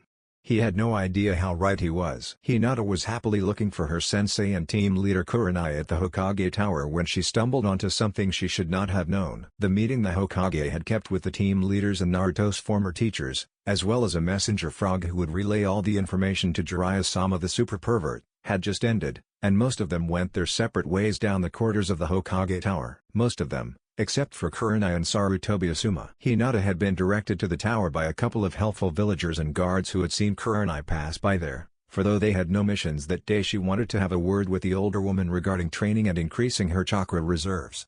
Some advice from her teacher would not be misplaced, would it? It was then she found herself walking down a corridor as she suddenly overheard the private conversation her sensei and Asuma had around a corner. She stopped dead when she heard Asuma's lowered voice, too focused on the woman with the red eyes to notice the sudden Hyuga chakra in his vicinity. If Hinata had a bad habit, it was the fact that her curiosity often got the better of her, and so she had a tendency to listen in on people, and peep into things she should not have rightly been allowed to know. Of course, being quite clever, perceptive and possessed of the Byakugan didn't exactly make things better. "Is that all you have to say?" Kurenai replied as Hinata settled into eavesdrop. "Huh? I didn't expect that of Kakashi's student," Asuma replied slowly whilst idly scratching his bearded jaw. "But he's the one you never see things coming from, right? Whenever you think you know where you've got him, then, bam, he pulls a super jutsu out of nowhere and proceeds to skullfuck his way to victory." "He is quite impressive," Kurenai admitted slowly, almost hesitantly. "I wouldn't trade my own students for anything in the world, but it would be interesting to teach him sometime. I guess we will have a chance to do so now." "No shit." Asuma pulled up a cigarette from a breast pocket. "You don't mind if we're indoors, Asuma," she replied, and Hinata blushed at the warm and familiar way her teacher spoke his name. "And you probably shouldn't do that around me anymore." "Is that why you wanted to speak with me?" Wondered as his mood seemed to darken and his motions stiffened. "To tell me that this thing we've got going, whatever the hell it is over?" "Asuma," Kurenai sighed and put her hand to her face, a tremble in her voice, looking lost and uncertain. She felt like a girl again, just like she had after her mother died, all alone without knowing what to do or what to say. She and Asuma, what were they? Just comrades enjoying a shag every now and then? But their pillow talk was often so warm, so fond, and despite how he reeked of tobacco he was great to cuddle with. He was reliable, funny, and best of all he was kind and good with children, and they had many common interests and shared many of the same views about life and the world. But if she sprung this on him, how would he react? Were they in it for the long haul, as it were? "I don't know how to say this." "If you're breaking up with me, just say so," he replied with a frown, disguising the hurt he felt within. "Out with it. If we're over, I want to hear you say it. I'm pregnant, she replied in a whisper, and Asuma stopped. He just stopped. Stopped moving, stopped thinking, stopped even knowing what the hell was going on. And it's yours, Kurenai went on, as if she had needed to. He had known they were exclusive, had been so for almost nigh on a year now, and he trusted her. He had always trusted her. I'm keeping it, she then added, looking at his vacant expression and his dulled eyes with increasing annoyance. He wasn't reacting, he wasn't moving. He was just standing there like a statue of a ponce with an unlit cigarette in his hand and a paleness creeping into his cheeks. Say something, Asuma, she begged of him. He heard her, and so he said the only thing he could think of. Well, shit. If that's how you feel, she felt something shatter in her chest as she hissed that, fury burning in her eyes. Was that all he could say? Was that all she was to him, what they had was to him? Piss off, yours, she growled in a great approximation of her student Kiba and made to move past him, but a hand gripping her by the wrist stopped her from leaving. She looked back and up to suddenly find herself staring into his darkly brown eyes, his look soulful and brimming over with too many emotions for words. The cigarette he had intended to light had fallen to the floor, forgotten by the both of them. I'm giving up smoking, he said firmly, and she looked at him in silent question. I'm giving up smoking, he repeated again, as if he couldn't quite believe what he himself was saying, because I want to be the best damn dad our kid could possibly ever have. I will take responsibility, he sounded more and more decided as he went on, his words knitting her broken heart back together. I will be there for you, for both of you. If you want me, I would spend the days I have left with the two of you. Finally, he spoke the words he had never thought he would ever say. Please, be my wife. Asuma, she gasped, his fingers trembling, tears threatening to spill out of her eyes. Why? He pulled her close to him, curling one arm around her as his free hand angled her chin up towards his. Because life's too damn short for staying away from the one you love, he replied simply and bent his head down to kiss her. Her lips were soft, tender, moist, and felt like heaven as he pressed her into him. She stiffened first, not expecting it, before she threw her arms around his neck and pulled him harder towards her, deepening the kiss they shared. Slowly his hand went down from her chin and tenderly made its way over her body, for once ignoring her, in his mind, perfect breasts to instead land upon her lower stomach. So his child was in there, huh? Even in the kiss he grinned the dumbest and broadest smile he had ever made. Suddenly their romancing was interrupted by a mouse-like squeak from around the corner, and they shot apart, reflexively smoothing their clothes and Kurenai straightening her skirt, their senses suddenly perked up and alert. Asuma almost reached for his trench knives before he heard a pair of feet running away into the distance and felt a familiar chakra. Hinata, he said dumbly, a blush spreading over his cheeks. She must have known from the start. Kurenai narrowed her eyes dangerously as the thought occurred to her. Damn it, I'm going to kill that girl. Nah, you won't, he said, and she looked to him to find him grinning like a fool on a sunny day. You love her too much. What's up with you? She wondered with a cocked eyebrow, and his smile made the impossible as it grew even wider. I'm going to be a daddy, he nearly giggled, and she rolled her eyes in response to his antics before she allowed her smile to mirror his own. Come here, you. He opened his arms to her, and she nearly fell into his embrace. With him, held by him, she couldn't give a damn about shinobi or Hokage or state secrets. With him she was building her own future. Them against the world. He, she, and the child growing inside her. A family. Together. Chapter 4, Training Towards the Stars. No one saw Hinata for the rest of the day after she had caught her teacher and her teacher's lover at a very intimate moment, even though they looked for her. Her family didn't worry though, as the first thing she did when she came home to the compound was to hastily scribble a note on the back of a photo taken by Hinabi and attached to her door, a black and white still depicting Neji laying upside down in a pond with fishes swimming up his nose, explaining that she would be out until sundown. She then grabbed a towel and the guitar Asuma had lent her on a near-permanent basis and went to her thinking place. In the training grounds in the woods just east of Konoha she had found, as a girl sneaking after a boy that would train all the time at the oddest places, a sheltered grove behind a rocky outcropping in which a cold underwater river sprang forth to form a shallow crystal-clear pool. The sun seemed to always shine there, even in the winter, and upon a rock that stood jagged some ways from that small body of water she would sit and sort stuff out. Naruto used to come here, she thought as she dumped the towel on the ground and sat with the guitar upon that rock, cradling it like she would have a treasured child. In the days when she no longer had time to follow him, had time to see him, had time to agonize over what to say to him should he speak to her, she had come to this place and trained until she had mastered every single form her family could teach her. But always it seemed a bit odd to her, practicing violence in such a quiet and peaceful place disturbed only by the singing of birds and the still clucking of water. So she had recently begun going there to think, to meditate, and to play her music. Absently her fingers began strumming away to the tune of Nothing Else Matters, even as her mind seemed to race. Systematically she worked her way through the jumbled mess that was her emotional state. It wasn't that she had been taken aback by her normally so warm yet slightly reserved teacher showing such intent affection and vulnerability. Well, maybe just a little bit. Hinata had grown up sheltered by the clan around her, and she was unused to physical affection. Still, it wasn't as much the kissing that had bothered here, rather, it was what Asuma had said before that bothered her. "Life's too damn short for staying away from the one you love," he had said. Those words, they had cut her deeply. She had always watched Naruto from a distance, chasing after him in silence, holding him up as an example to strive towards, an icon upon a pedestal to admire. But she was always in the shadow of that looming pedestal, a second-rater in the presence of those greater than her. Always, when she had been about to act, when she had driven herself to the point of being brave enough to tell him how she felt about him, she had been struck by that thought. She wasn't worthy.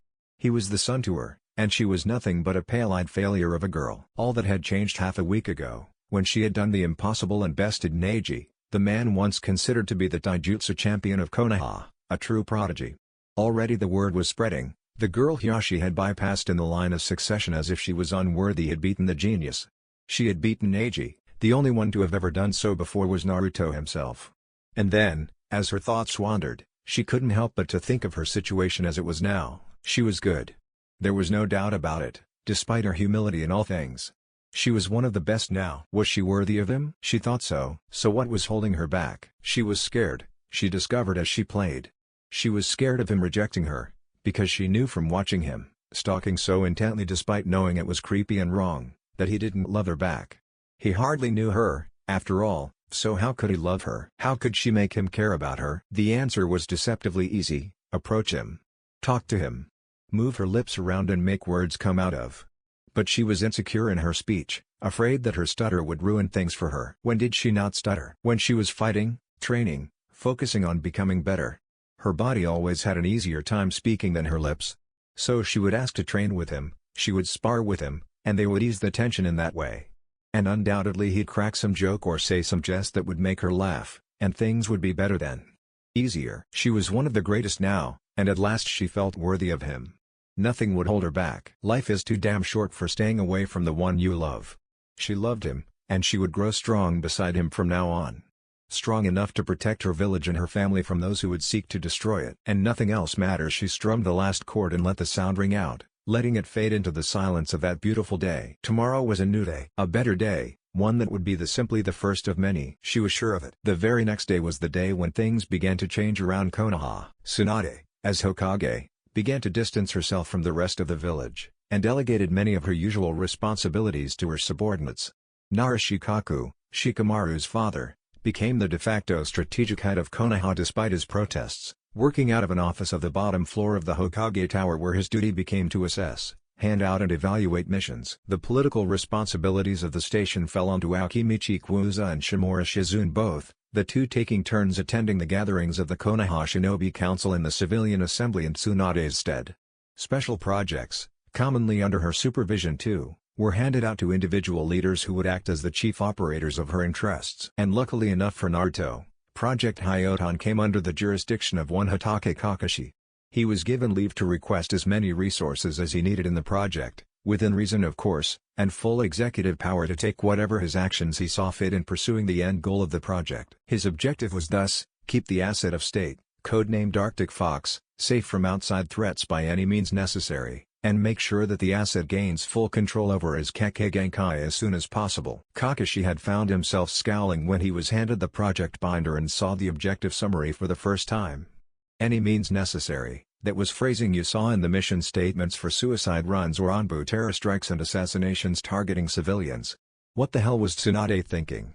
Was she slipping up, growing unfit for her role? Or, as his growing suspicion niggled at him, had she been unfit since the very beginning? Tsunade, in the meanwhile, locked herself away in her office with several stacks of dark folders containing research the Sun Daime thought he had eradicated from the surface of the world without leaving a single shred of their existence, excepting, of course, his runaway traitor of a student. Only Shizune and the few aides she would have fetched documents from the library were allowed in her presence, and Konoha soon began to feel the weight provided by absentee leadership. Things could not go on like this. In the end it would have to come to a head. Kakashi, on the other hand, reveled in the sudden freedom from authority. He seized that opportunity with all his might and set about making sure that his student would never find himself onto a scientist's dissection slab again. And as to his Kekkei Genkai, if the data provided to him was right, then Naruto, or codename Arctic Fox as his dossier referred to him as, would be better of not grasping his Kekkei Genkai's full power for now. Using his Hyoton affinity would be akin to struggling up a steep ramp only to find it ending with a 1,000-foot drop. He would have to struggle to grasp even a little of it, but once he did, then the gates would open and his entire chakra would be subsumed and colored by the ice locked away within. All it would take would be a push, and the warm chakra the blonde bomb of a buster constantly radiated would turn freezing cold, and he would most likely not have any control over it at all. So Kakashi decided instead to focus on the two component chakras of the Hyoton, Suton and Futon, in the training, as well as working on the boy's chakra control. And as soon as he decided that, the perfect form of training for Naruto came to mind. At once he smiled beneath his mask and went to find Shikaku. And so it was that he had Guy, Asuma and Kurenai gather in his flat on the eastern side of Konoha, sitting around the coffee table in his living room with papers he had drawn up in their hands, Kurenai and Asuma sharing the Lawson-style sofa whilst Kakashi and Guy slouched down in his armchairs. "This is a lot of work, Kakashi," Guy commented as he eyed through the mission drafts Kakashi had drawn up for them just an hour earlier. "Aren't you commonly disinclined towards doing this sort of thing, was the reply Kakashi gave to that question, as he was busy thinking about ideal sparring partners and group divisions. "What's that? You're not usually this industrious, Kakashi-kun," Kurenai commented from aside Asuma, the two sitting a little closer than they had used to sit. Kakashi wondered if something had happened in between them, and figured that if so it was a long time in the making. "You're a lazy bum," mate Asuma, as was his wont, spoke frankly and without restraint when it came to missions and questions, his military experience as the daimyo's bodyguard having taught him to be concise. "What's changed about you?" "I've had a change in priorities," was all he answered before he looked up from his papers and decided that it was time to get about business. "First of all, I need your help." Rather, he stopped and corrected himself, "I need the help of your students. All of them." "What for?" Kurenai frowned. "Aren't they supposed to be Naruto-kun's bodyguards already when not out on missions? We can only take so much time out of." "I've already cleared it with Strategic Commander Nara," Kakashi interrupted, wanting to get to the point. "Your teams has had their time on the mission roster cut in half, and their priority in the mission selection process set down to C. B priority meant that you were as likely as anyone else to be selected for a mission that didn't demand special skills, while A priority meant that you were chosen specifically for the mission and D meant that you were taken off the roster entirely. Your students will spend the time they have left over training with Naruto. That way you can at least gain something out of being his bodyguards." "Will we get paid?" Kurenai asked, and Kakashi gave her a look, wondering as of why she was suddenly concerned about money when she before rarely had. So that was why she was sitting so close to Asuma. "Good for them." "Don't worry, you will be given pay from out of the treasury as recompense for missing out on missions. And a fairly substantial wad of dash it is. You'll be able to put the kid through the best schools in the country if you stuff it in a mattress instead of spending it." "You are with child?" Guy exclaimed in question, his fuzzy eyebrows climbing high on his face to almost seem as if they wanted to hide in his hair. "Congratulations. Who is the father?" "Who do you think, dickhead?" Asuma grumbled, but when Guy turned a radiant grin towards him he began to smile like a child that had just received a favorite present. "I'm just 11 weeks along." Kurenai lay a hand upon her midriff as she beamed at them. "So you can't really tell yet." "And we hadn't planned on telling people just yet." She shot Kakashi a look. "But it seems you can hide anything from Sharingan." Kakashi. "You'd be surprised," he muttered, and thought about the darkness in Sasuke's heart that he had not seen festering until it was far too late, leading to his good mood being promptly ruined. "Anyway, sorry to cut the well wishes short, but we're kind of on a schedule here. So if you don't mind, go ahead." Kurenai's smile became an amused smirk. "Kakashi Teiko. My code name in the Anbu was Inu," he muttered, "in case you were wondering. Anyway, I have an idea for training Naruto to master advanced ninjutsu, which will most likely result in a S-level jutsu if his track record is to go by. This training will be good for your students too." He pressed. "How so?" Guy wondered with a frown. "None of my cute students are ninjutsu-type shinobi, and Shino-kun would have trouble with channeling elemental ninjutsu without harming his bugs." "Actually, I have some theories about that." Kakashi questioned the assumptions of his supposed rival. "And we won't just be training ninjutsu."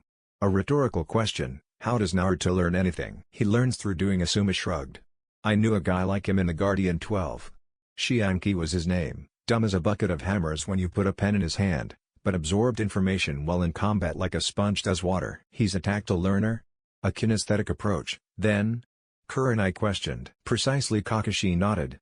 He learns by doing, and thrives under pressure. So this is what I have in mind. He keeps making hundreds of shadow clones, just like we have been doing, but have some of them fight your students, applying what he has learned. Sparring with Naruto will aid their skills too, especially if you want me to introduce them to advanced ninjutsu. There's no doubting that you're the foremost ninjutsu expert in Konoha, my eternal rival, Guy said a little sharply, but a jutsu can fail. A fist or a blade shall never betray you. I'm not talking about changing your students' entire fighting styles, came the assurance in reply. Just adding a little diversity to their repertoires. A couple of tricks up their sleeves that one day save their lives, you know? And aside applying what he's already learned, how will this help Naruto? Kurenai questioned again. Simple, he'll make too many clones for him to relying on his clones in fighting. He'll be forced to rely on taijutsu, in which he's only above average without his clones, and ninjutsu, especially the Rasengan. And if he can't use clones in making the Rasengan, he drifted off and let the suddenly smiling guy to finish. If he learns how to make the Rasengan with only one hand, his chakra control will subsequently be immense. Right on. Only when he's at a very high level of chakra control am I willing to let him take the plunge and start exploring his Kekkei Genkai, Kakashi concluded. We have no idea how his Kekkei Genkai will act once fully manifested, and I want him to be prepared. What do we tell our students about this? Asuma wondered. The brat sought to have questions, just saying the truth. This was the striking point where Kakashi differed from many shinobi, but he didn't believe in keeping secrets from his comrades unless he absolutely had to. The only reason he had kept Naruto's father's identity from him was because the Sandaime, a man he respected and trusted immensely, had asked him not to. It's better that than them stumbling over the wrong conclusions or make them suspicious from all the secrecy. And if we can't trust the future generation, he found himself thinking back on Tsunade's frantic words from a few days ago, her choice words as to the characters of the Konoha 11. We might as well give up already. True, Guy nodded. Though I hate to go against Hokage-sama. You are in charge of this mission, Kakashi. You do what you think is best. No, Kakashi shook his head. I'll do what is right, and nothing less than that. He would do right by his student, even if it cost him his head. I'll deal with any repercussions personally, as you act under my orders. We'll get started tomorrow, at dawn, at Training Ground 4. I've reserved it indefinitely until the project has run its course. Right on. Asuma nodded, his fingers twitching just a hint as his nicotine addiction was making itself known again. You wouldn't have anything to drink around here, would you? I could go for a pint myself, Guy agreed heartily, and Kakashi stood with a shrug, most of what he had wanted to say already said, heading towards his kitchen and his liquor cabinet. Just water for me, thank you.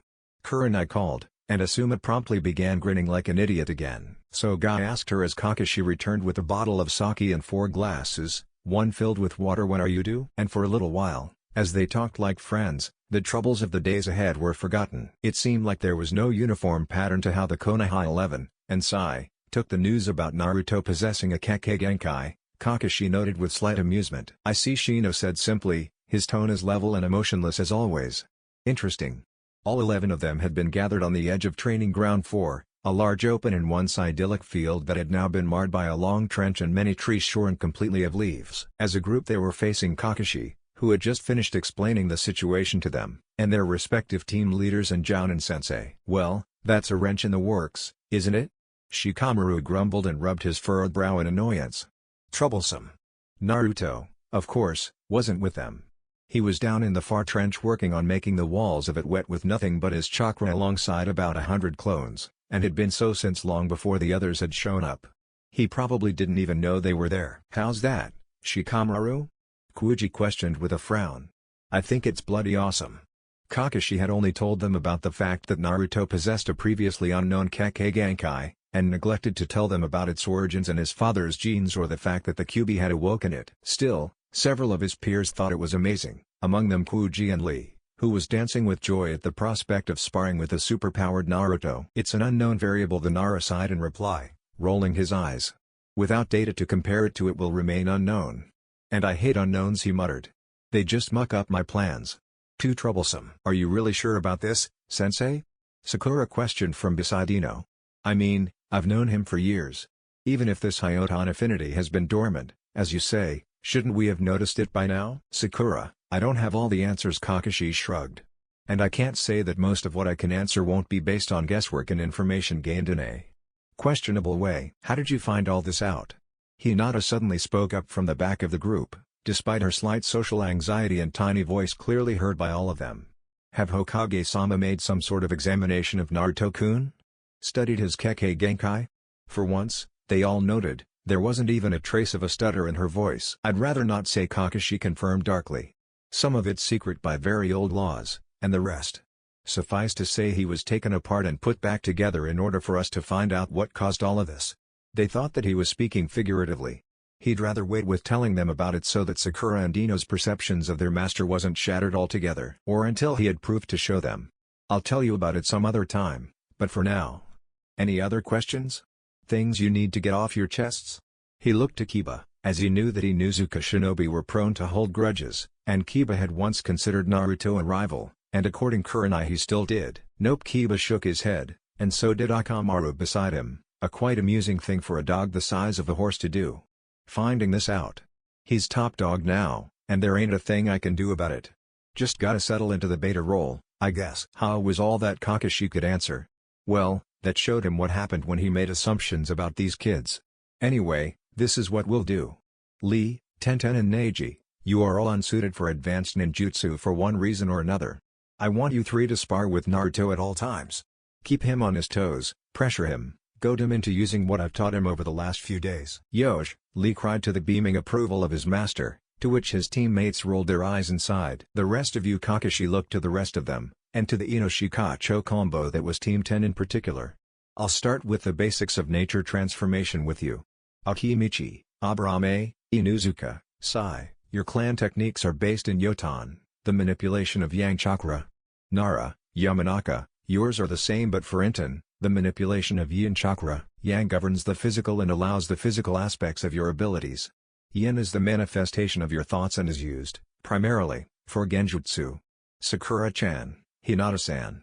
Neither of you have little more than basic ninjutsu training. In return, your skills when it comes to manipulating your chakra in its pure form are nearly non-existent, which means you have no habits to hinder your progress like the others. You're not getting any details about our clan's secrets, Kakashi-sensei. Kiba narrowed his eyes at the jounin, a hint of a snarl in his voice. I wasn't asking for them, Kiba-kun, came the disinterested answer. Now, first things first, I need to know your nature release affinities. So if each of you would please take a single note of chakra-sensitive paper, which Guy will be handing out. He made a gesture to the verdant beast of Konoha, who smilingly gave each of the youths a square of white paper about the size of their palms, only to find that his sole female student, Tenten, was holding out her hand at him in an almost pointing way. What, sensei? She put her other hand on her hip. You think I would settle for playing second fiddle to broody and bombastic forever? She was, of course, referring to her two teammates Neji and Lee, who at that moment tried not to get in the way and had moved to stand alongside Kurenai and Asuma to the side. After they were done, Kakashi had all of them channel chakra through the papers and divide themselves up according to the results. As expected of children born in Hinokuni, the largest group by far was the one made up of those with a Katen affinity, the fire release. Hinata, Shikamaru, Kiba and Ino all possessed that type of nature release. The second largest group was the pair of Sai and Aburame Shino, both of whom had an affinity for Doten, the earth release. The remaining three each stood on their own, as Sakura had a Sutan affinity, Tenten had a Futon affinity, and only Kuji stood as Kakashi's brother and Chakra with his Raiden affinity. Still, Kakashi thought they were lucky. Every single type of nature release affinity could be found in the group, which was a nearly unprecedented kind of diversity. Very useful, especially if they excelled so far as to start working on cooperative ninjutsu. But he put aside those thoughts for now, as they still had yet to learn the basics, and so he urged them to follow him towards the long trench on the far side of the training grounds. In the trench, 10 feet deep and just as wide, stood double rows of identical copies of Naruto facing both walls of the trench, the hundreds of them having taken identical poses, feet apart and braced against the ground while their hands were pressed into the earthen wall of the trench. 201 All of them were panting, dirtied, the legs of their orange trousers stained with mud, and not a one of them wore anything on the upper half of their bodies. A fact that caused Hinata to blush furiously when she, along with the rest of the Konoha 11, and Sai, leant in over the side of the trench. Although, there was something different about him. She couldn't quite. Kakashi cleared his throat, and several of the clones jumped while most just jerked or flinched and snapped their eyes up to meet the sensei's monocular gaze. Some of them reflexively even found what they had been struggling with for hours, forcing a sudden push of chakra out from their palms to burrow deep into the earthen wall. And of course, given her luck, Hinata was standing just above a clone that did just that. The result was, of course, that the earth beneath her feet began to slip into mud, burying the hapless clone who had been standing there in a wave of slimy soil. And Hinata found herself sliding down into the ditch with nothing to stop her fall. Shoot, she had only time to think as the bottom of the trench rose up to meet her. I just washed my hair, but she never struck the ground or soiled her clothes, for she was caught by strong and steady arms, the owner of those arms leaping high into the air and out of the trench, and Naruto's clones all exploded out of existence, letting out a distressed "eep." That Hinata knew was unworthy of a real shinobi. She clung to the one that had caught her. Idly she noted that for judging by the flatness of his chest and the hardness of his muscles, smelled musky, though not unpleasant, and that said muscular and broad chest was bare and smooth. Oh no! She really hoped she hadn't. She looked up and saw a pair of bright blue eyes gazing back into hers. Her mouth went dry, her heart hammered wildly in her chest, and she felt her knees shiver and her cheeks heat to almost infernal levels of hotness, for even as she struggled not to faint she clung to him. "You should be more careful, Hinata-chan." Naruto flashed her a grin, his cheeks streaked with mud, still holding onto her. "I tend to get a bit heavy on the environment at Tebio." Still he held onto her, his smile slowly fading and his looking growing more intense, and maybe she was imagining it, but she thought she felt his arms curl around her ever so slightly. Suddenly the butterflies in her stomach grew to the size of Inuzuka mastiffs as he bent his head a hint to the side. The look in his eyes. He looked hungry. No, not hungry. Suddenly she was as frightened as she was turned on. "Thank you, Naruto-kun," she said, reaching out to pat his cheek, that pat turning into a simple holding of her hand over his whiskers as she inhaled deeply of his musky, manly scent. "Why, you can put me down now." Naruto jerked back to reality, shook his head hard and hurriedly swung her around, almost dropping her before he put her feet firmly to the earth. "Sorry about that, Hinata-chan." He blushed in an almost perfect impression of her on a bad day as he gave her an apologetic smile. "I didn't want you to get your jacket dirty. You always wear it, so you must like it at Tebio." "Thank you, Naruto-kun," she said again, bowing clumsily, to which he waved frantically in dismissal. She had resolved to actively pursue him from now on, and so she had to stay alert, stay conscious, and not faint, no matter what she did. No biggie. It's what you do for your friends, right? At that she would have felt a little crestfallen if she still hadn't felt the warmth of his chest and the strength of his arms as an acute memory still not yet faded. "So, what brings you to my?" And then he stopped talking, swayed on his feet, and his eyes rolled into the back of his head as he crashed towards the ground. Hinata caught him at the same time as Kakashi did, together lowering him down to lay flat upon his back in the lush summer grass. She looked closely at him then, wondering what was wrong, and she saw. He was pale, his skin almost as white as hers, his tan still in his skin but all but gone, as if he was short on blood in the extreme. Small pale marks were visible all over his skin, incisions left by scalpel and pinpricks left by syringes, needles almost completely faded. Rings were deep and dark beneath his eyes, and his whiskered cheeks seemed slack, gaunted, almost emancipated. "What's wrong with him?" she asked Kakashi as Naruto's chest began to move easily as if he was sleeping deeply, and only when those words had passed her lips did she notice how accusative and confrontational she sounded. Faintly she was aware of the others gathering around them, but she had her gaze fixed on Kakashi, silently demanding an answer. "He's overworking himself," Kakashi noted and stood, leaving his best student half laying in Hinata's lap while he fetched Naruto's jacket from nearby to hand it to her. The examination he underwent was very thorough. I have been trying to make him take it easy, give himself time to recover, but he's about as easy to hold back as a storm. He just won't quit." And mixed into the worry in his words was no small amount of pride. "Of course he won't, Kakashi-sensei." Hinata unconsciously pulled his head further up into her lap to better support his neck before she draped his jacket over him like a blanket.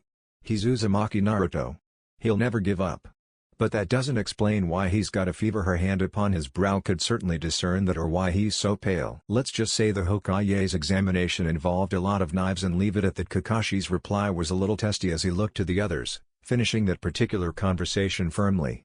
"This is the downside of this kind of training, accepting the fact that only Naruto has enough chakra and skill to use Kage Bunshin in this way. Once the clones are dispelled, he gains all their knowledge but also all their fatigue. This would no doubt exhaust a lesser man, but Naruto can be up and running around again within just a couple of hours. He's pretty awesome, isn't he?" Sakura slowly smiled, and several of the others nodded. "At least Hinata thinks so." Kiba winked, and though the young woman in question blushed deeply with indignation, she didn't lift the head crowned with blonde hair from her lap. Normally she wouldn't have been comfortable with this sort of touching, this sort of physical proximity, but he was obviously tired and in a deep sleep and it was Naruto. She didn't think she could ever feel uncomfortable around Naruto. Nervous, anxious, frightened and uncertain, yes, but never uncomfortable. Well, as we find ourselves without much to do, Kakashi cleared his throat and turned the attention back to him. I'll go and have a quick word with your teachers, okay? This is recess of 10 minutes? Just stay where you are, he concluded before he dashed away to coordinate with the other Jounin sensei, leaving the youths to their own devices. Hinata, comfortable as she was, settled into an easy silence while the rest of the young women in the group sat down around her and the boys around them. And though Hinata was quiet, slowly discussions began to arise among the people in the group. Wasn't Naruto-kun your sworn enemy before, Kiba-kun? Kuji wondered at Kiba, who was absently scratching behind the ears of his massive canine companion. What's all this top dog stuff you're on about? He's got this eyes thingy now, doesn't he? Kiba cocked an eyebrow in response. That's a bloodline thing, and I can never be that strong. I'm not stupid, okay? I know when it's time to roll over and accept that you're never going to be the alpha of the pack. And besides, being the beta's not so bad. You get second pick of the females, he snickered while Ino silently mouthed the word pervert to Sakura. Keke Genkai, Ino said slowly to Sakura, Hinata and Tenten, as if she couldn't quite believe it. I never thought Naruto would have something like that. You think that's why he heals his injuries so quickly? No, that's probably because of something else, Sakura dismissed, outwardly indifferent but inwardly nervous and hard-pressed. The others, of course, didn't know about the Kyuubi yet, and she didn't want to tell them. It was Naruto's secret to tell, after all, not hers. Still, Keke Genkai Ino hummed. It's kind of hot, don't you think? Huh? Her pink-haired friend wondered what the hell she was on about. Hot? Are you off your medication, or are you just taking the piss? Powerful men are attractive, don't cha think, forehead? Ino pressed and looked at Tenten. Back me up here, Tenten-chan. He's not my type to begin with, so I can't say, she replied with an apathetic shrug. But to each their own, I guess. But I'm not the kind of person likely to slobber over someone just because of a single quality. Unlike others, she looked back to Ino. I've got standards. Hey! The blonde Yamanaka was obviously outraged. What the hell? Oh, don't be like that, Tenten dismissed with a wave. It's all in good fun, you know? Besides, don't you think the two of you are related? What makes you think Ino Pig is related to Naruto-kun? Sakura wondered, laying her head to the side and supporting her cheek with her hand. I mean, they're both blonde and have bright eyes, but other than that. Yeah, and how many blondes are there in Konoha? Tenten went on in her conspiracy theory. Of the top of my head. Tsunade-sama and Yondaime. She stopped as Hinata uttered a sound that was somewhere between a gasp of surprise and an aha. Of triumphant realization. What is it, Hinata-chan? Don't you think he looks like Yondaime-sama? She asked the others, and the girls leant their heads to the side and leant in towards him, squinting as they examined him closer. Hinata had the sudden urge to smack them for getting too close to her Naruto, and internally forced herself to be civil. If you grew out his hair, Sakura bit her lip, and made him a lot less than Ino supplied, and made him very much older and more clever, Tenten added, and took away the whiskers. If you did all that, he'd be an exact copy of the Yondaime at his age, Shikamaru said from aside, and all the girls snapped their eyes to him. What? I eavesdrop, so what? And besides, he has very similar facial structure and build compared to the Yondaime. He's most likely his son. The others gaped at him. He had said that like it was no big deal. That's a pretty big leap, Shikamaru-san, Shino questioned quietly. Though the symmetry of it all makes my heart ache with poetic youthfulness. Lee nearly swooned at the notion. To think, the son following in his father's heroic footsteps without ever knowing even his name or from whence he came. A hero by blood, guided by an unknown legacy, he yelped as Neji twatted him over the back of the head to shut him up. Don't be ridiculous, Neji snorted at him. Yeah, keep hitting your pants, Lee Kunino drawled. I can't really see the Yondaime in him. But then again, I haven't seen the Yondaime's face other than on the side Hokage mountain. He's not very prominent in the history books, is he? Because he died almost 18 years ago. Sai tried to be helpful from aside while doodling in his sketchbook. He had already undergone this type of training under Danzo-sama, and was quite capable of using some advanced ninja techniques, but as that had been a part of his training that he could never mention, he hadn't bothered Kakashi with that. The truth would show itself through his actions instead, and he could tell that this training, as it were, was more for Naruto's benefit than theirs. That is not enough time to make one's way into the history books. But I doubt that Dickless is the offspring of someone as incredible as the Yondaime. You wanna bet? Kuji grinned, trusting, as he always did, implicitly in Shikamaru's judgment. 500 Ryo against you buying me an evening's worth of food, Eh? Should you really be wanting to eat so much? Fa before he had time to complete that sentence he was dogpiled into keeping his mouth shut, the others knowing full well what happened if you called Kuuji fat. What's going on here? Kakashi asked when he returned with the other teachers to the group of students sitting on the grass, finding Sakura and Shikamaru sitting atop Sai with the Nara shinobi glumly pushing his face into the dirt. Is he being socially unawares again? Yup, Kakashi-sensei, Sakura confirmed, and Kakashi sighed and shrugged in a well what can you do? Sort of way. Sai-kun, give a thumbs up if you can hear me from beneath there. Sai slumped, his previously twitching and struggling limbs resigning themselves to his new lot in life, and he made a partial nice guy pose to Guy's great joy and infectious pride. Good. Well then, for those who don't know, he'll be going over basic ninjutsu principles, just so all of us are on the same page. After this I will supervise the Katen group and Kuuji in their exercises while the rest of you are under Kurenai's leadership. Lee-kun, Neji-san, you will have to wait until Naruto is back on his feet and recovered fully before you start sparring with him. Keep in mind that he needs his rest, so if he collapses fetch me or Sakura. Anything short of that you're allowed to push him as far as you think is necessary. Of course, Kakashi-sensei. They nodded as one. The rest of you, I will have you go through this basic training at the same pace as Naruto, and with his encouragement and knack for dumbing things down, you should have a grasp of the basics within a few weeks. I hope. If you're very good and focus intently, and have a great amount of luck and talent. Don't underestimate us, you mask tosser. Kiba growled challengingly. Simmer down, Inuzuka. Shikamaru grumbled in a tone that clearly said that he was really against the entire notion of this. This would take years of training for most people to master, and you, like some of us, are already schooled in clan ninjutsu. Relearning chakra manipulation in a whole different way will be very troublesome, he protested. And that's why we should get this out of the way as soon as we can. Kakashi cut the discussion short with a firm tone.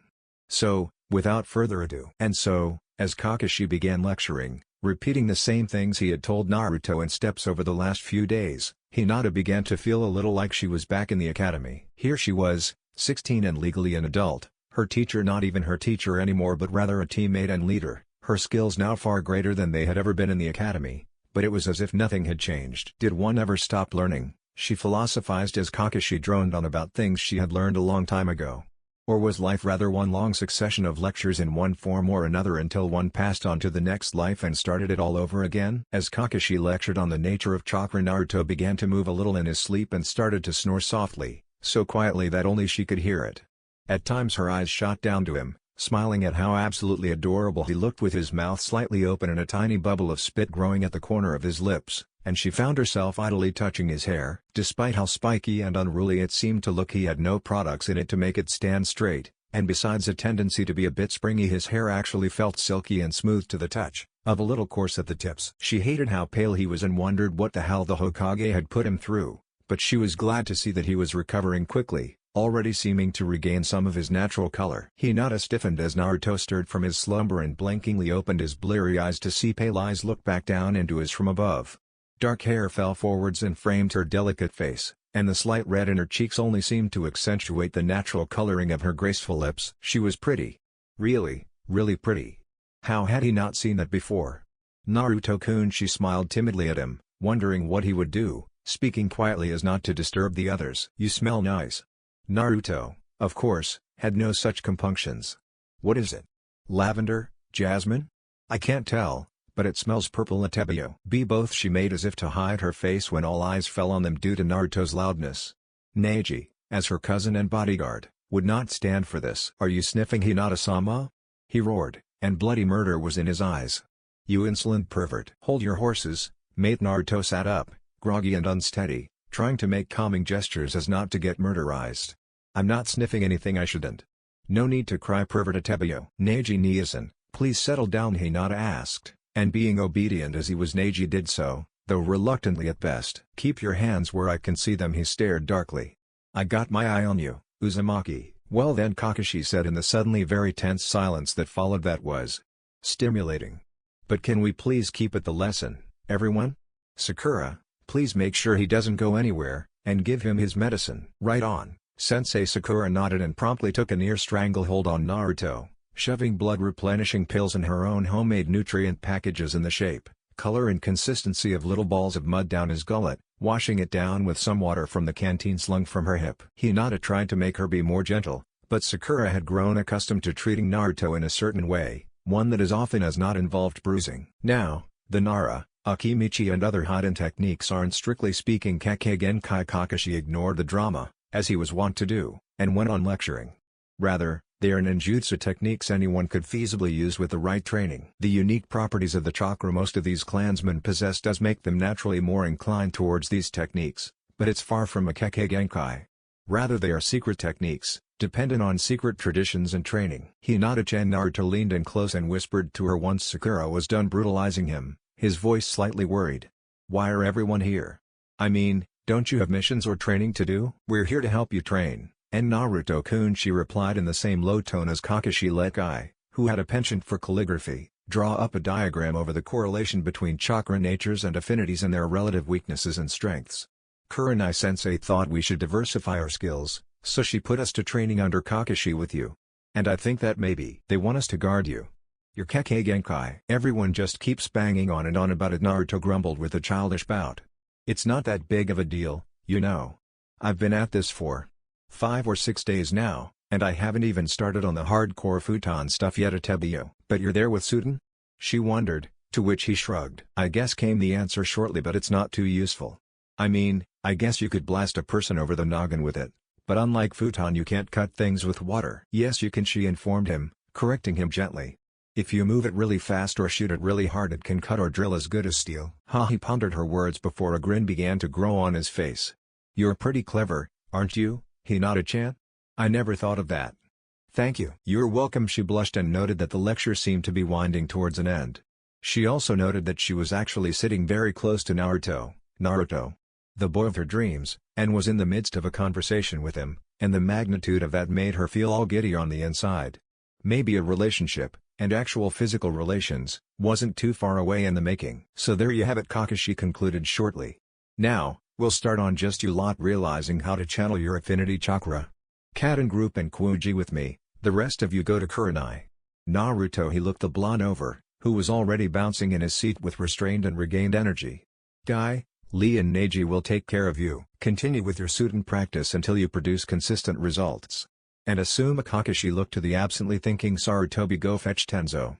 We need him to build us an arena." And so they all went their separate ways over the training grounds, Hinata settling down to make a piece of paper catch fire with nothing but her chakra and Kuuji trying to make a spark leap between his hands and an iron rod placed just outside of his reach. Naruto, in the meanwhile, was getting his arse handed to him by the relentless assault of the taijutsu masters. The following days were some of the roughest the Konoha 11 had ever experienced. Kakashi, once his teaching instincts had been awakened properly, took mostly after his old Anbu drill sergeant in that he seemed absolutely determined to see them rise meteorically or run his students into the ground trying to get there.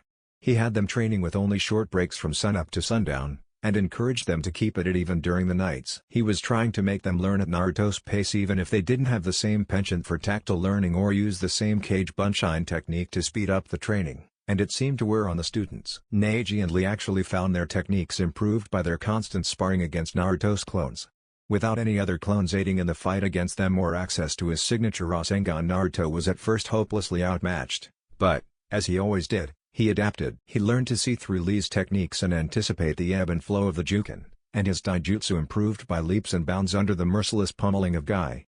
And little by little, as his clones worked by the waterfall and trenches created by Yamato Taiko's nature manipulation, he begun to grow stronger. Meanwhile his fellow students took to the advanced ninjutsu principles with varying degrees of success.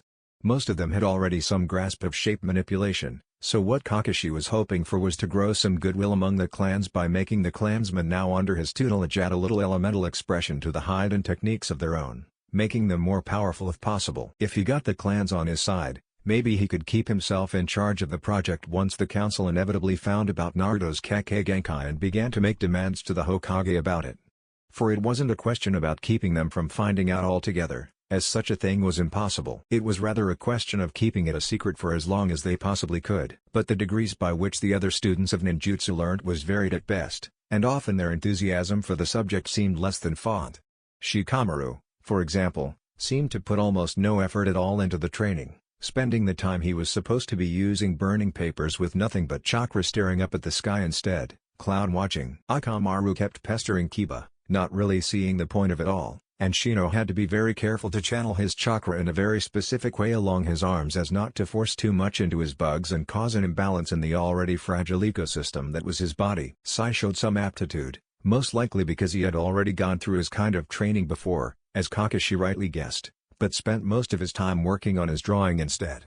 And Sakura had a very hard time to make her own water-disposed chakra move the way she wanted it to, the element not matching her disposition in the slightest. On the other hand, the other students seemed to do fine. Ino, with her customarily supportive role in combat, was eager to prove herself and worked harder than Asuma had ever seen her work before.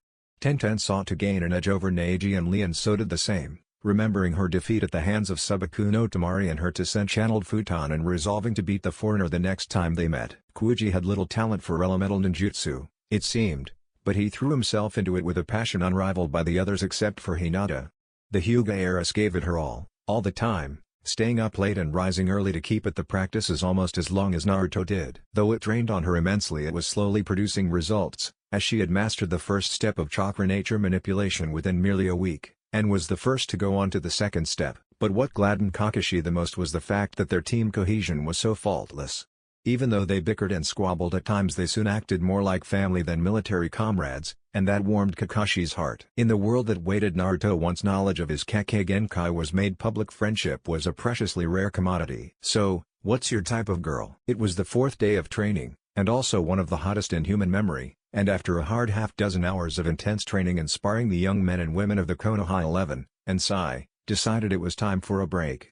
It was even almost unanimous, with only Lee and Naruto offering dissenting opinions, after which they were dogpiled into going along with the popular vote. At this, of course, Ino had a great idea: an outdoor bath, a quick dip in order to wash the sweat away from their tired bodies and hopefully offer some respite from the merciless glares of the sun. But where? They asked. The only lake or large body of water was on the far side of town, and even if they instead went to one of the public pools, the walk in itself would take far longer than they had time to spare. Ino reminded them that they were shinobi in the midst of ninjutsu training.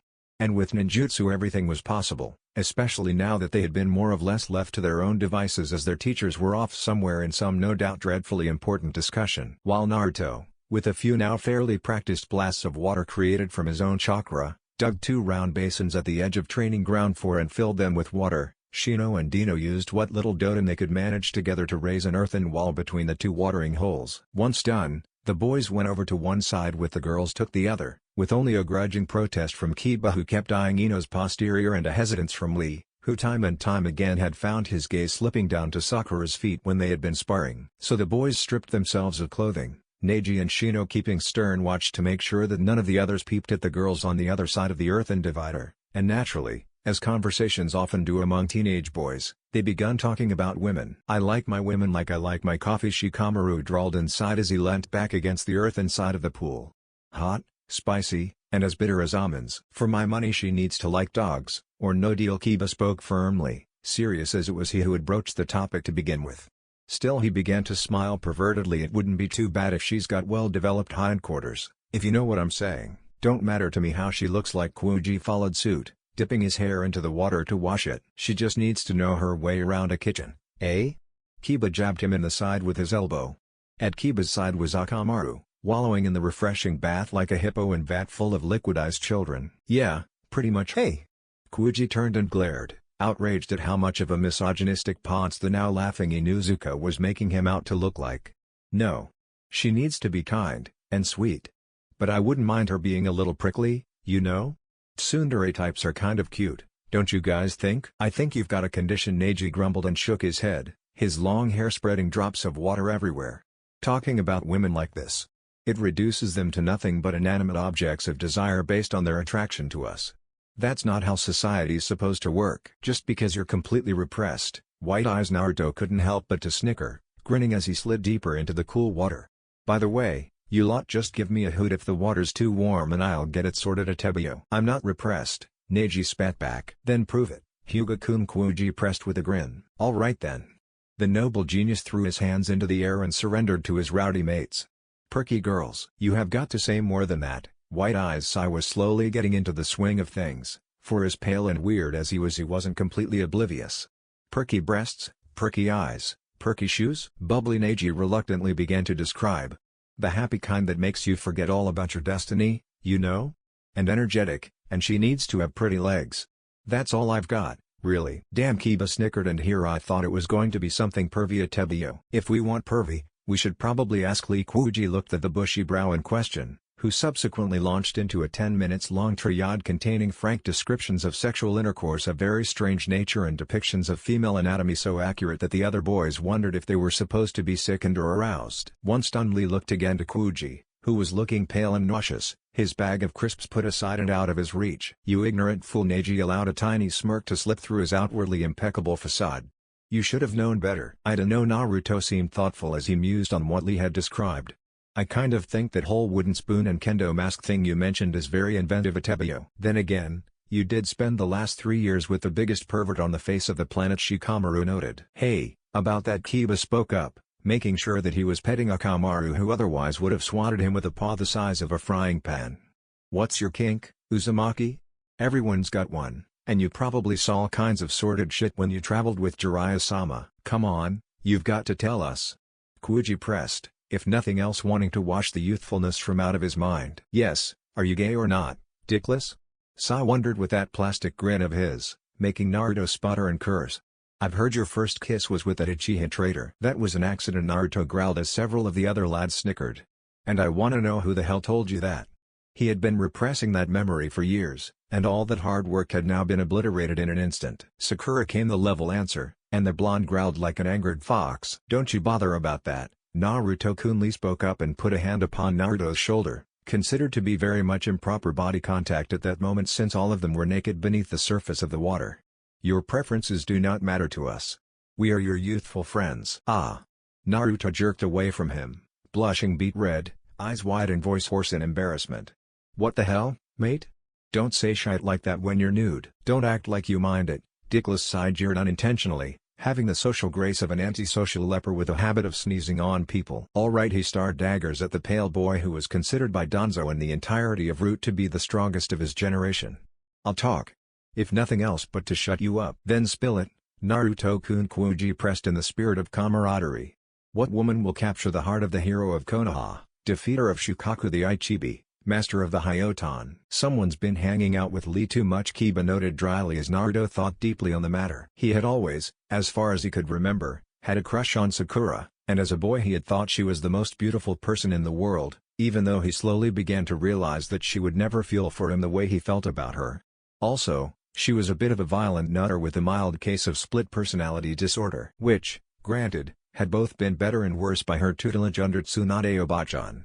She was no longer bipersonal, but in turn she was more prone to sudden bursts of violence and cursing. Not the most steady of types, he had come to admit. So maybe she wasn't ideal marriage material or whatever. And Urasanen had often spoken a bit of relationship advice: when in doubt, go for the one with the biggest hits. As advice went, it was certainly informative of his personality, but otherwise it wasn't very useful. Still, for some reason Naruto couldn't help but to think of it. He found himself remembering that time 4 days ago when Hinata had almost slipped into his suit and practice trench, when he had picked her up and jumped out of the trench with her so that she didn't get dirty or hurt. She had been so light in his arms, so soft and yet so densely muscled and firm, and the way she had clung to him, the peep she had uttered as her head leant against his chest so that the top of her head was a hair from touching his necklace's crystal, had been so impossibly cute. She had seemed too vulnerable as she clung to him, and when she looked up to him with shining eyes he had been almost unable to restrain himself, even though he didn't want her to think he was a pervert. Something about her, the way she moved with a humble grace, the way she spoke with kind humility, the way she smiled so radiantly, the way she thought so intelligently, or the way her body curved beneath her baggy clothes like his teacher's wettest dream of young girls come true. Something about her called on him. He didn't love her. Or, at least, he didn't yet. But he wanted her. Ancestors helped him. He wanted her so badly. Maybe it was because she had so many qualities that he found attractive, or maybe it was because she was the exact opposite of Sakura. "If I ever had time to get a girlfriend," he said finally to the expectant young man around him, "I'd want her to be kind. She'd never tell me I was worthless, or mock me, or call me stupid. She'd be clever and good at fighting, but not stuck up about it. And she'd like to train with me, and listen to what I have to say, and go on picnics and on dates and stuff. And she want to have lots of kids." "Wait, what?" Shikamaru perked up at that. "We were just asking about girlfriends or shag fancies, not the one you want to get hitched to," Kiba clarified, a sudden silence settling over the pool. But why be together with someone unless you're serious about it, Atebio? Naruto wondered. I mean, if you don't like each other enough to stand each other for a long time, why get together at all? If you're together, you're precious to each other, aren't you? For the longest time there no one said anything. Decoding smiled then. You really are gay, aren't you? Oh, that's bloody it, Naruto roared and made to strangle his teammate, the other lads struggling to keep him back, the water splashing madly around them. Meanwhile, on the other side of the divider, there was a bit of tension in the air. They have no idea we can hear everything they say, do they? Ino asked her three fellow kunoichi in a low voice, and they shook their heads in response. Boys are idiots. Yeah, Hinata smiled, her hand to her lip and her eyes sparkling with joy. Idiots, but her dancing heart said otherwise. Hinata moved on to the second step of ninjutsu training the very next day, after Kakashi had berated them for the frivolous use of their shinobi abilities and for missing out on valuable training time. For those seeking full use of their Katen affinity, this meant trying to make a dried log, placed with one end in the earth so it stood upright like a neck-high pole, catch fire with nothing but chakra, and maintain the fire lest it peter out or fail to ignite. Hinata did well on that, which Kakashi didn't find all that surprising. She was a Hyuga, after all, and many of their more advanced clan techniques depended on them expelling energy from out of the chakra pressure points all over their bodies. And with her own special technique she had begun to master chakra shape manipulation, whether she knew it when she started doing it or not, so it was simply a matter for her to focus on her nature manipulation and she would have it sorted. Naruto, in the meanwhile, was excelling under pressure.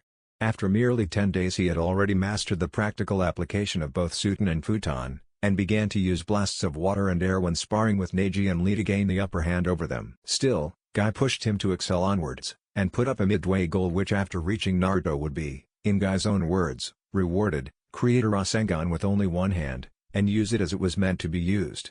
The reward in question was Guy paying for a night at Ichiraku Ramen where Naruto could eat as much as he wanted. Guy would pay for everything. As for the others, it soon became apparent that Shikamaru did a lot better than he was letting on to, and he, along with Kuji and Ino, became the first to join Hinata in the advanced training procedures to Asuma's great pride. Soon after came Tenten, eager to add her own chakra expression to her fighting style. On the 11th day of training Shino too began to follow in the advanced practices. And on the 12th day of training, a breakthrough on all sides was made. Hinata stepped back from her practice at the log and wiped the sweat from her brow with a trembling arm. It was getting deeper into summer now, and the heat was building until it was nearly as warm as in Sunagakuer, though much more humid. Most of the others were making good headway on their efforts while Naruto, and a whole slough of clones, were covering one entire half of the training grounds while in the midst of trying to apply nature transformation chakra to the Rasengan. On top of the waterfall cliff that Yamato had been kind enough to provide, the real Naruto was sparring with Lee and Guy all at once, since an accidental push of water ejected from his palms had sent Neji spiraling over the edge of the cliff to land hard and break his arm on the ground below. What is it, Neji Niazan? She wondered, panting slightly, to the cousin that now sat not a long ways off, watching her train with his arm in a sling. Despite the heat she wore her baggy jacket zipped up all the way to her chin, as she lacked the confidence to take it off, and as a result she almost seemed to be melting inside her clothes. There is something. He seemed hesitant, slow to speak, and he was worried over how she would take it. Something you should know. Your father, and the clan elders, have been talking at length. They have been speaking about you, Hinata-sama. What about? She wondered, a little timid before the notion. She doubted that it was anything good by the way he was bringing it up. Hinata-sama. He hesitated again. Your father, Hiyashi-sama. He is petitioning to have you reinstated as heir to his office. And it seems that, after you bested me the other day, the elders are inclined to agree. Hanabi-sama, she is a little disappointed, but she seems to be happy for you, and has agreed to relinquish the title of heir in favor of you. If you would agree to this, you would be heir to the clan once more. What? She stared at him, wide of eye, her thoughts crashing to a halt in her head. Why now? After all this time. She had been stripped of the heirdom when she was just 9 years old, after it was agreed that she was too meek of heart and weak of mettle to ever rule the clan and defend their position in Konoha. They were a warrior clan after all, despite their sometimes reputation as mere farseers and scouts who charged more than any other clan for their services, and warriors could not have a coward lead them. As you've bested me when we fought on equal terms, Hinata-sama, and invented the first original Jukin technique in a century, the elders are inclined to agree with Hiyashi-sama's decision. If you would accept this onus, which is rightly yours, no one would contest your ascension. They already say you are a master greater than even I in skill. Naruto, she muttered, her fingers trembling. What the hell was she supposed to say after so long being considered weak and inferior? See, could I have some time to think it over, Neji Niazan? Certainly, Hinata-sama. He bowed slightly and let her return to the practice. While her body focused on the exercise at hand, her mind was racing. Once again? She hadn't been sad when her mother told her she was being stripped of that title all those years ago. Well, maybe a little, but only because her father and her kinsmen thought she was insufficient and weak, and their clan was one of the richest and most esteemed in all of Konoha, contested only by the Aburame, Akimichi and Shimura. Now that the Uchiha were gone from the political scene, she doubted she was worthy of leading them anyway. So instead of being forced to study leadership and economics like her sister, she could follow whatever interests she wanted, and in lieu of training to become a leader of the clan, she focused her time on a single boy.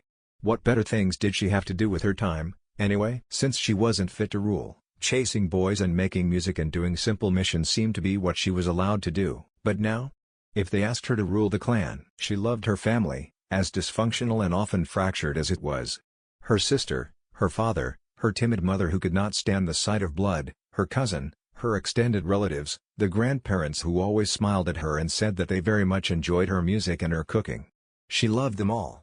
She had always had them around her, and being Hyuga, it was who she was. She had the eyes of the clan, and the skill of the clan, and the heart to stay forever loyal to the clan. Did she have the strength to lead it? That would mean taking her time away from her training and her team to spend at her father's side as he met with vassals and allies, negotiate marriage proposals and trade agreements, and review missions that specifically required a Hyuga's skill on behalf to her clansmen, and, above all, mean she had to act like a clan leader was expected to act. She would not compromise on her kindness, never, not for anything, but she would have to be the moral center of the clan, and thus she could not engage in extramarital affairs and relations, especially with an orphan such as Naruto. But this was for the good of the clan, and as heir and eventually leader she could change it for the better. She could disbar the practice of the cursed seal and make sure no one would suffer like Neji or Uncle Hisashi had ever again. She could help so many people. Was it worth it to sacrifice her love for that? No, as clan heir she didn't have to do anything of the sort. They had already acknowledged her martial prowess and strength of character, and so they would have go along with her choice for a lover once she had made Naruto hers. She would make them see. And she would be the best damn clan leader since the founder of the clan, Asura Hyuga of the Asura family. She would make them all see the better way. She would lead the clan to a brighter tomorrow. And as she resolved to do just that, the flames that had sputtered from her fingertips flared up into a steady stream of fire ejecting from the whole of her hands, engulfing the log before her in a whirling pillar of flame that shot high into the air, a stream that she maintained for minutes even despite the stress it put on her. All over the training grounds her comrades stopped in their practice to look at her, and Kakashi on his perch high in a tree smiled wickedly beneath his mask. One down, he thought, 10 to go. I'm honored by this charge, which I accept without reservation. She terminated the flow of fire and turned to her cousin, who was once again in awe of her power. And Niazan. Thank you. It will be my pleasure to serve you. He bowed awkwardly over his broken arm. Hinata Oju-sama. I'll make sure you'll fly free, brother. She pulled him to his feet and hugged him arm, careful not to touch upon his arm. And no one will have to be a slave anymore. Thank you, he whispered and let his healthy arm encircle her knees. And he might never have said it, or be able to say it, but he was so proud of her that it almost made his chest ache. She truly was the best of the clan, in all the ways imaginable. And if she became clan leader, he would be at her side in everything. Always. Congratulations, Hinata-san. Kakashi's voice made the cousins drift apart as their captain now stood mere feet away, Hinata blushing under his praise. You're the first of this lot who's managed to get all the way to the final stage of the training.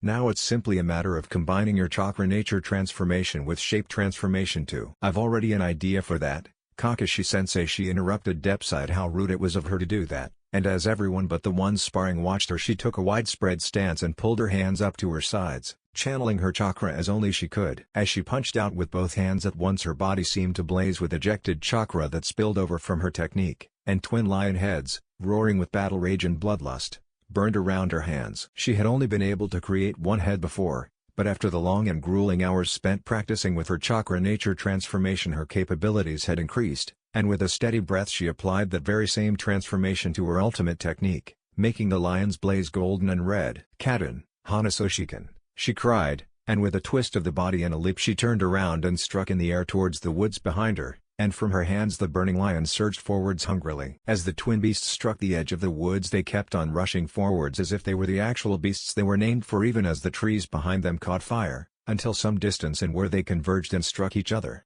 For a second they seemed to almost wink out of existence as they combined to a tiny speck of burning energy. And for an instant, silence reigned supreme. The resounding blast and the shockwave that followed knocked the Konoha 11 off their feet and onto their backs as a pillar of fire shot high towards the heavens, reddening the azure sky. A massive influx of air surged onto that pillar before it roared outwards and turned into a blazing firestorm, a forest fire that seemed to be speeding mercilessly towards Konoha. Hinata, even as tired as she was, gaped in awe. She had expected something, but not that. Kakashi's reaction was merely a wry smile while Asuma's and Kurenai's were a little less orthodox. Kurenai gaped as Yamato and Kakashi surged past them with Suiten blasts at the ready. Pissing blimey, I did not see that coming. Asuma stared. Maybe we should help put it out. Probably his partner nodded, and they followed fast after Kakashi to try and stop the wildfire before it spread too far and encroached onto the wooden walls of their village. As they struggled against the fire, Hinata was pushing her fingertips together, eyes locked at the ground. Hinata, it was Kiba who was speaking, standing next to a whining Akamaru. Remind me not to piss you off if I ever get cheeky, will you? I'm not suicidal, after all. That was quite something, Shino noted simply, lowering his glasses in amazement once he was sure no one would see his eyes. Whoa. Awesome, Hinata-chan. Of course, leave it to Naruto to be upbeat about just about anything. As he went down to join the others alongside Gaia and Lee while several of his clones went to help put the fire out. That's the most amazing thing I've ever seen at Tebiyo. Thank you, Naruto-kun, she smiled at him. I'm sorry about the woods, though, and for making everyone distracted from their training. I didn't mean for the explosion to be quite so large. Then you must work on your chakra control. Gaia decreed a little too loudly, making all of them jump and Kiba clutch his sensitive ears. Hinata-san, Naruto-kun. You two shall spar now. Spend 10 minutes preparing before you meet me at the top of the cliff. Lee. Guy-sensei. The attentive younger carbon copy of the verdant beast answered immediately. We shall climb it with nothing but our teeth. Ikuzi. Lee. Yosh, Guy-sensei. Came the answering cry, and together the two rushed towards the cliff. Those two are off their fucking rockers, Shikamaru grumbled from aside, sinking down into the grass to watch the clouds and the smoke now that no one was telling him to shape up. Too bloody troublesome. Well, see you in a bit, Hinata-chan. Naruto smiled happily and strutted away, leaving Hinata staring at his broad back. He was still bare-chested, his natural tan having deepened over the last few days spent in the sun, and the very sight of the rippling muscles over his back and torso that moved almost fluidly beneath his skin made her insides quiver. Sakura-chan, Hinata spoke up and turned to Naruto's pink-haired former love interest and teammate. Would you happen to have some soldier pills on you? After all, she needed to make an impression on him, and a lasting one at that. A little ways later she and Naruto stood facing each other on one side of the massive waterfall at the end of the training grounds, Kurenai, Kakashi and Guy in attendance now that the firestorm had been thoroughly put out and Yamato was in the process of restoring the woods to their former verdant glory. He had shed his jacket already and took a cocky fighting stance, smiling encouragingly at her. She, on the other hand, was uncertain. This was her hour, her chance to prove herself to him. But now the butterflies in her stomach were trying to claw their way out of her and she was nearly made undone by the nervousness she felt. No. She had to do this. And she was going to impress him and make him fall out of love with Sakura, she swore it. So she shrugged off her jacket after unzipping it, and Naruto's eyes nearly bugged out of his head. Upon her upper body she wore only mesh armor that covered her from the hollow of her throat to the bottom tip of her sternum, armor that was stretched hard over her expensive chest. Naruto's eyes darted down to her midriff, the muscles in stark definition there beneath her creamy skin, before his eyes flashed up again and locked in on her bosom. Faith and Bigara, I think I'm love Atebayo, he muttered beneath his breath. What did you say, Naruto-kun? She wondered at his illegible whisper, a deep crimson blush upon her cheeks as she knew where he was looking so intently. Was there something wrong with her? She knew he had liked Sakura for the longest time, so maybe he preferred smaller women with less expansive tracts of land. Nothing.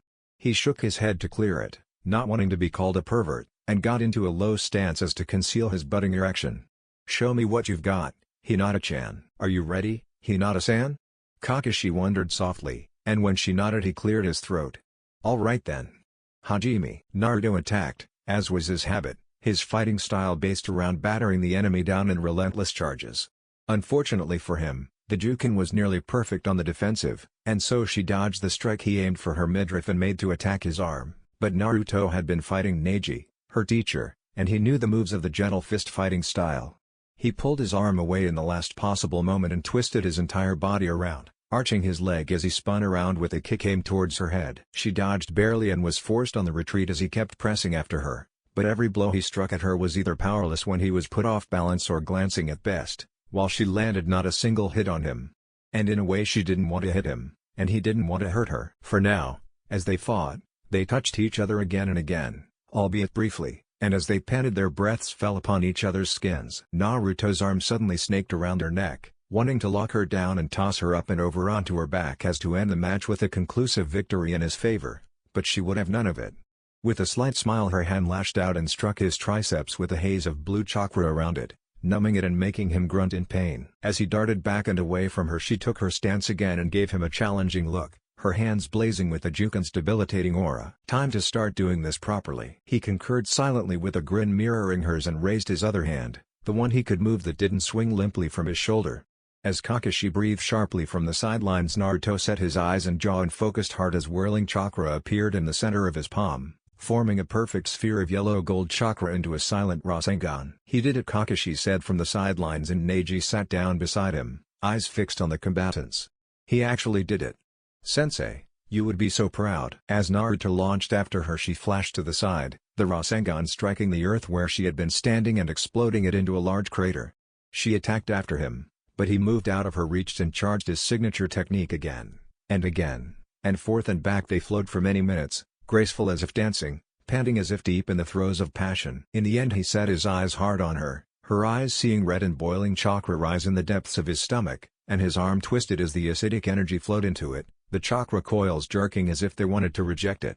Under the pressure of the new energy his arms tenketsu, closed by her strike, opened wide, and he rolled his shoulder as he moved it again. From where had he gotten it chakra? Hinata put those thoughts aside as he summoned half a dozen clones to his side, knowing her pondering as to the source of power would have to wait. As he gathered his spectral copies about him she forced the chakra around her hands to mingle with the Katan chakra she was molding, giving it a burning and raging appearance as it went about her limbs. And as they fought with renewed vigor none of them held anything back. The lion heads blazed around her hands as she struck after him, making his clones evaporate into fine mist as she went, until but she faced the original and only a single clone that were hanging back, readying some very powerful jutsu. Don't hold back, Hinata, Kurenai shouted encouragingly. Yeah, give him what for, Hinata-sama, Neji shouted his accord, and Hinata narrowed her eyes. What had they said? Naruto thrives under pressure? And if she wanted him to see her as what she really was, then the glover would have to come off and the brass knuckles would have to come on. So she set her sight on Naruto, panting just as hard as he did, and stopped thinking of him as a lover. All that was before her was an opponent. And she was Hyuga. She saw things beneath heaven, and all would cower beneath her strength. Katan she put herself into a deep stance and lashed out with her lion-headed hands Hanasoshiken. Only when the technique had leapt from her hands did she realize what she had done, and stared in limp horror as the spectral lions of celestial fire surged through the air towards Naruto.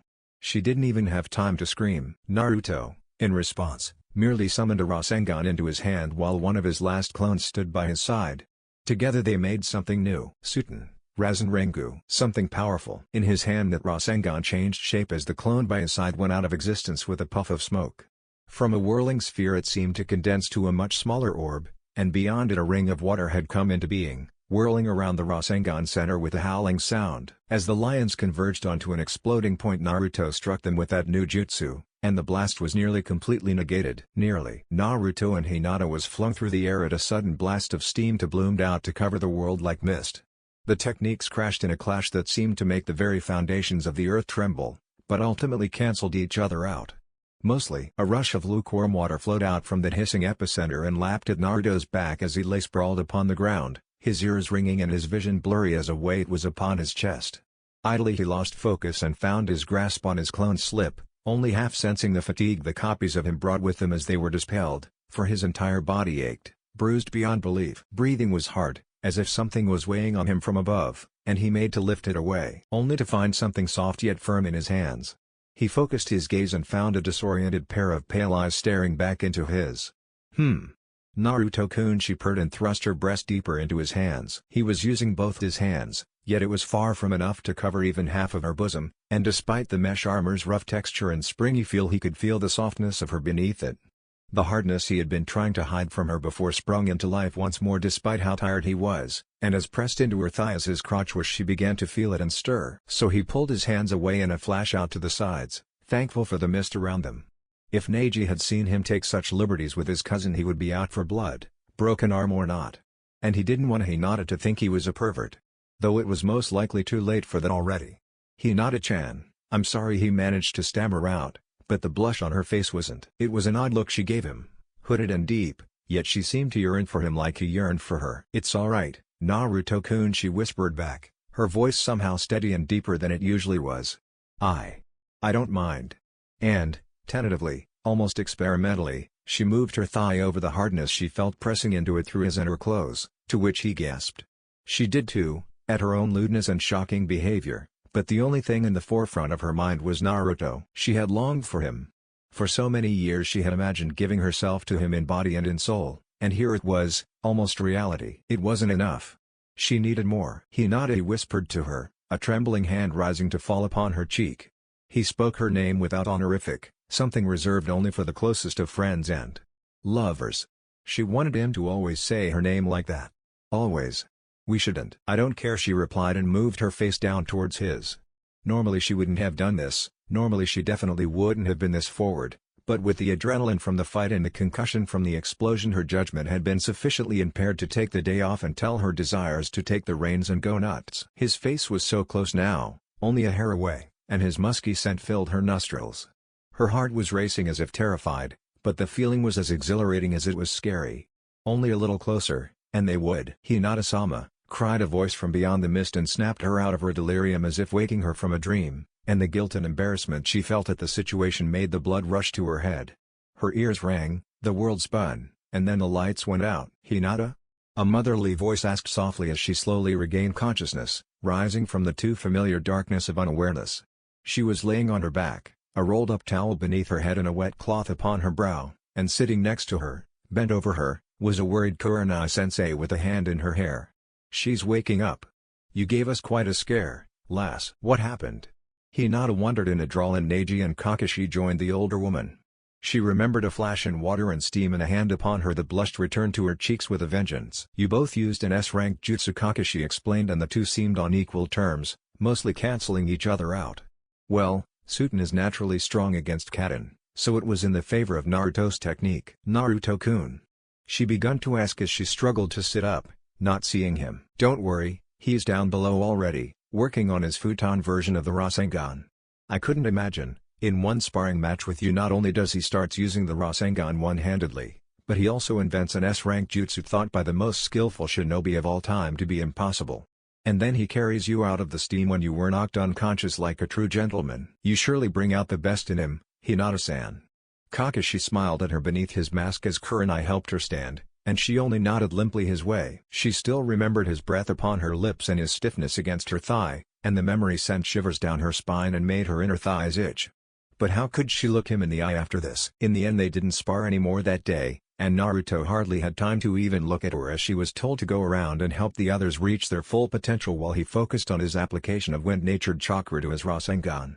And so for hours she kept stealing glances his way, wondering if he had been too dazed to remember what had happened. What had almost happened. And their day was cut short when a non-Bu footman flashed into the clearing, saying that Team Asuma was called to the Hokage's presence. Kakashi disputed that, but since the bird-masked Anbu soldier said it was concerning a personal matter of one of Asuma's old friends in the 12 Guardians of the Fire Lord, he had little recourse to stop Asuma from going. So the rest of them were sent home, and Hinata slouched as she had had no time to speak with Naruto about what had happened. "Hinata-chan." However, as she walked back to Konoha alongside Tenten and Sakura, that seemed to be about to change. The three young women turned to see Naruto sprinting towards them, his jacket draped over his arm and sweat shining upon her body. "Hinata-chan." "About before." "Why, you should go on ahead," Hinata urged the other two young women, and Tenten looked to Sakura with a silent "well, it's about time," and shrugged, leading her friend and fellow kunoichi away by the arm. Naruto stopped before her as she began to fidget and squirm, uncertain of what was going to happen. "Naruto-kun." "I'm sorry about before." He bowed to her, a blush mirroring her own beneath the whiskers upon his cheeks. "I acted inappropriately and perversely, and made you very uncomfortable." His words sounded rehearsed and stiff, as if he had been figuring on the best way to say them to her for a long time. "I'm very sorry if I've made you think training with me is a bad idea. I promise I won't do it again. And please, I want you to keep being my friend." "Naruto-kun." She wondered with a worried frown. What are you talking about, you don't remember?" He wondered, a little too loudly for comfort. I'm doing some general grabbing," but she didn't understand. He raised his hands so that they was level with her breast and made a squeezing motion in the air. "You know, before. When you were laying on top of me at Tebio." Her hands went to her chest as her face became first a deep shade of red that soon begun to border on blue. "You touched me. Here?" Her thoughts seemed to move sluggishly, and though she had resolved to become his lover, the very thought made her weak in the knees. She didn't rightly know exactly how to feel about him groping her. "I see." His gaze seemed riveted to where her hands lay upon her chest. I sorta did. Sorry." "Naruto-kun." She swallowed her distress and stepped up towards him, forcing her hands to lay flat against her sides. That would be a lie. She did mind, but only because he hadn't become her boyfriend yet. She'd always been told to be a good girl, make sure she waited for marriage, as befitted a woman of noble standing, but if it was with Naruto, she didn't care about marriage if he didn't. "You shouldn't have done that," she whispered, and he paled visibly, sweat going down his back from an entirely other reason than the heat. She took another step towards him, and she wondered if he could hear the thunderous hammering of her heart. In the end, she wasn't brave enough. "You shouldn't have done that, because now I won't be able to think of anything but your touch," was what she thought she should have said, and what she would have said if she had been more brave. And even as close as she stood to him, she wasn't brave enough to kiss him on the lips. So she stretched up and stood on the tips of her toes to lean back her head and kiss him upon the cheek. Her lips were wet and soft against his skin, the slight stubble and rough texture tickling her lips, and as she pressed her mouth against the whisker marks upon his face, a shot of pure energy seemed to go through her, making every hair on her body feel like they stood on end. By his proximity, by his touch, she felt supercharged, and she closed her eyes to revel in the sensation. Naruto, on his end of it, stood stock still in statue-like stiffness, wondering if it was all a dream. Her lips were so soft, so moist, like wetted silk against his cheek. Within him his instincts screamed at him to wrench her into his arms and force her lips to his, screaming at him to take her hard right then and there, and damn the consequences. But this was Hinata-chan. She was soft, and cute, and tender despite her strength, and he could never do that to her. His reasons for restraining himself were, however, rapidly deteriorating. Before he could do something he would regret, she moved her head away from his cheek and stood back down, stepping away from him. Timidly, as she returned to her full faculties, she looked at her feet and fidgeted at her hands, not wanting to see how he looked at her now. Did he think her a woman of the even kind? Did he consider her a slattern and a loose girl? Didn't he know that she would only ever do this around him? But she said none of those things. "See you tomorrow, Naruto-kun," she stuttered out and turned away from him, walking briskly after her now distant friends. Naruto stared after her, his eyes fixed on her voluminous posterior, and he swallowed hard. He could not be rude, could he? When someone said goodbye, you return the gesture. "I see you about, Hinata," he replied, and in his disoriented state he forgot an honorific to go with her name. That, unbeknownst to him, only made her happier. She flashed him a smile over her shoulder before she darted away, leaving him slightly perplexed and confused and scratching his head as the day wore on towards afternoon. What the hell was going on? And what was this warm, fluttering feeling in the pit of his stomach? Bloody shite, he cursed and slapped himself over the brow. I don't have time to fall in love again. Shizune didn't believe what Tsunade had done. No, she did believe it. She did believe that Tsunade had essentially cut Naruto up from navel to throat without so much as an four hooked into his arm, taken out most of what he had inside, stitched him back up and shoved blood-replenishing pills down his throat in lieu of any actual recovery. Shizune had found pictures of it.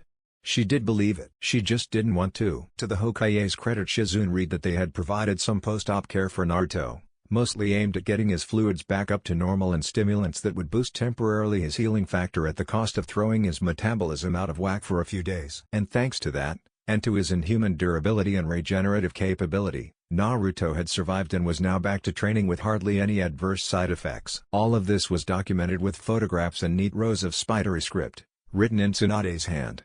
She had done this, and she had done this personally. And Shizune came to a realization that had been in a long time coming, that her master, the god Hokage Senju Tsunade, was the worst possible choice of Hokage outside of Orochimaru one could find. She was a drunk, a frivolous gambler, and she didn't even keep to the beliefs of the village. shirking the will of fire for her own goddesses of fortune that she prayed to for luck in between games. She had stayed outside the village for years, drinking and gambling and speaking ill of Konoha and shinobi in general, and spent her drunken nights in a haze in which she smiled at the faces of loved ones now past. Now, as Hokage, she hardly ever took her job seriously. Either she slept on the job and had her aides do it all for her, or she worked through it so rapidly that she didn't even read the reports her own soldiers sometimes struggled to provide, stamping them approved with nary a glance. When it came to orders she barked them without a care. As a leader she was careless, and as a political advocate of the Konoha cause she had all the social grace of an incontinent rhinoceros drunk on cheap sake.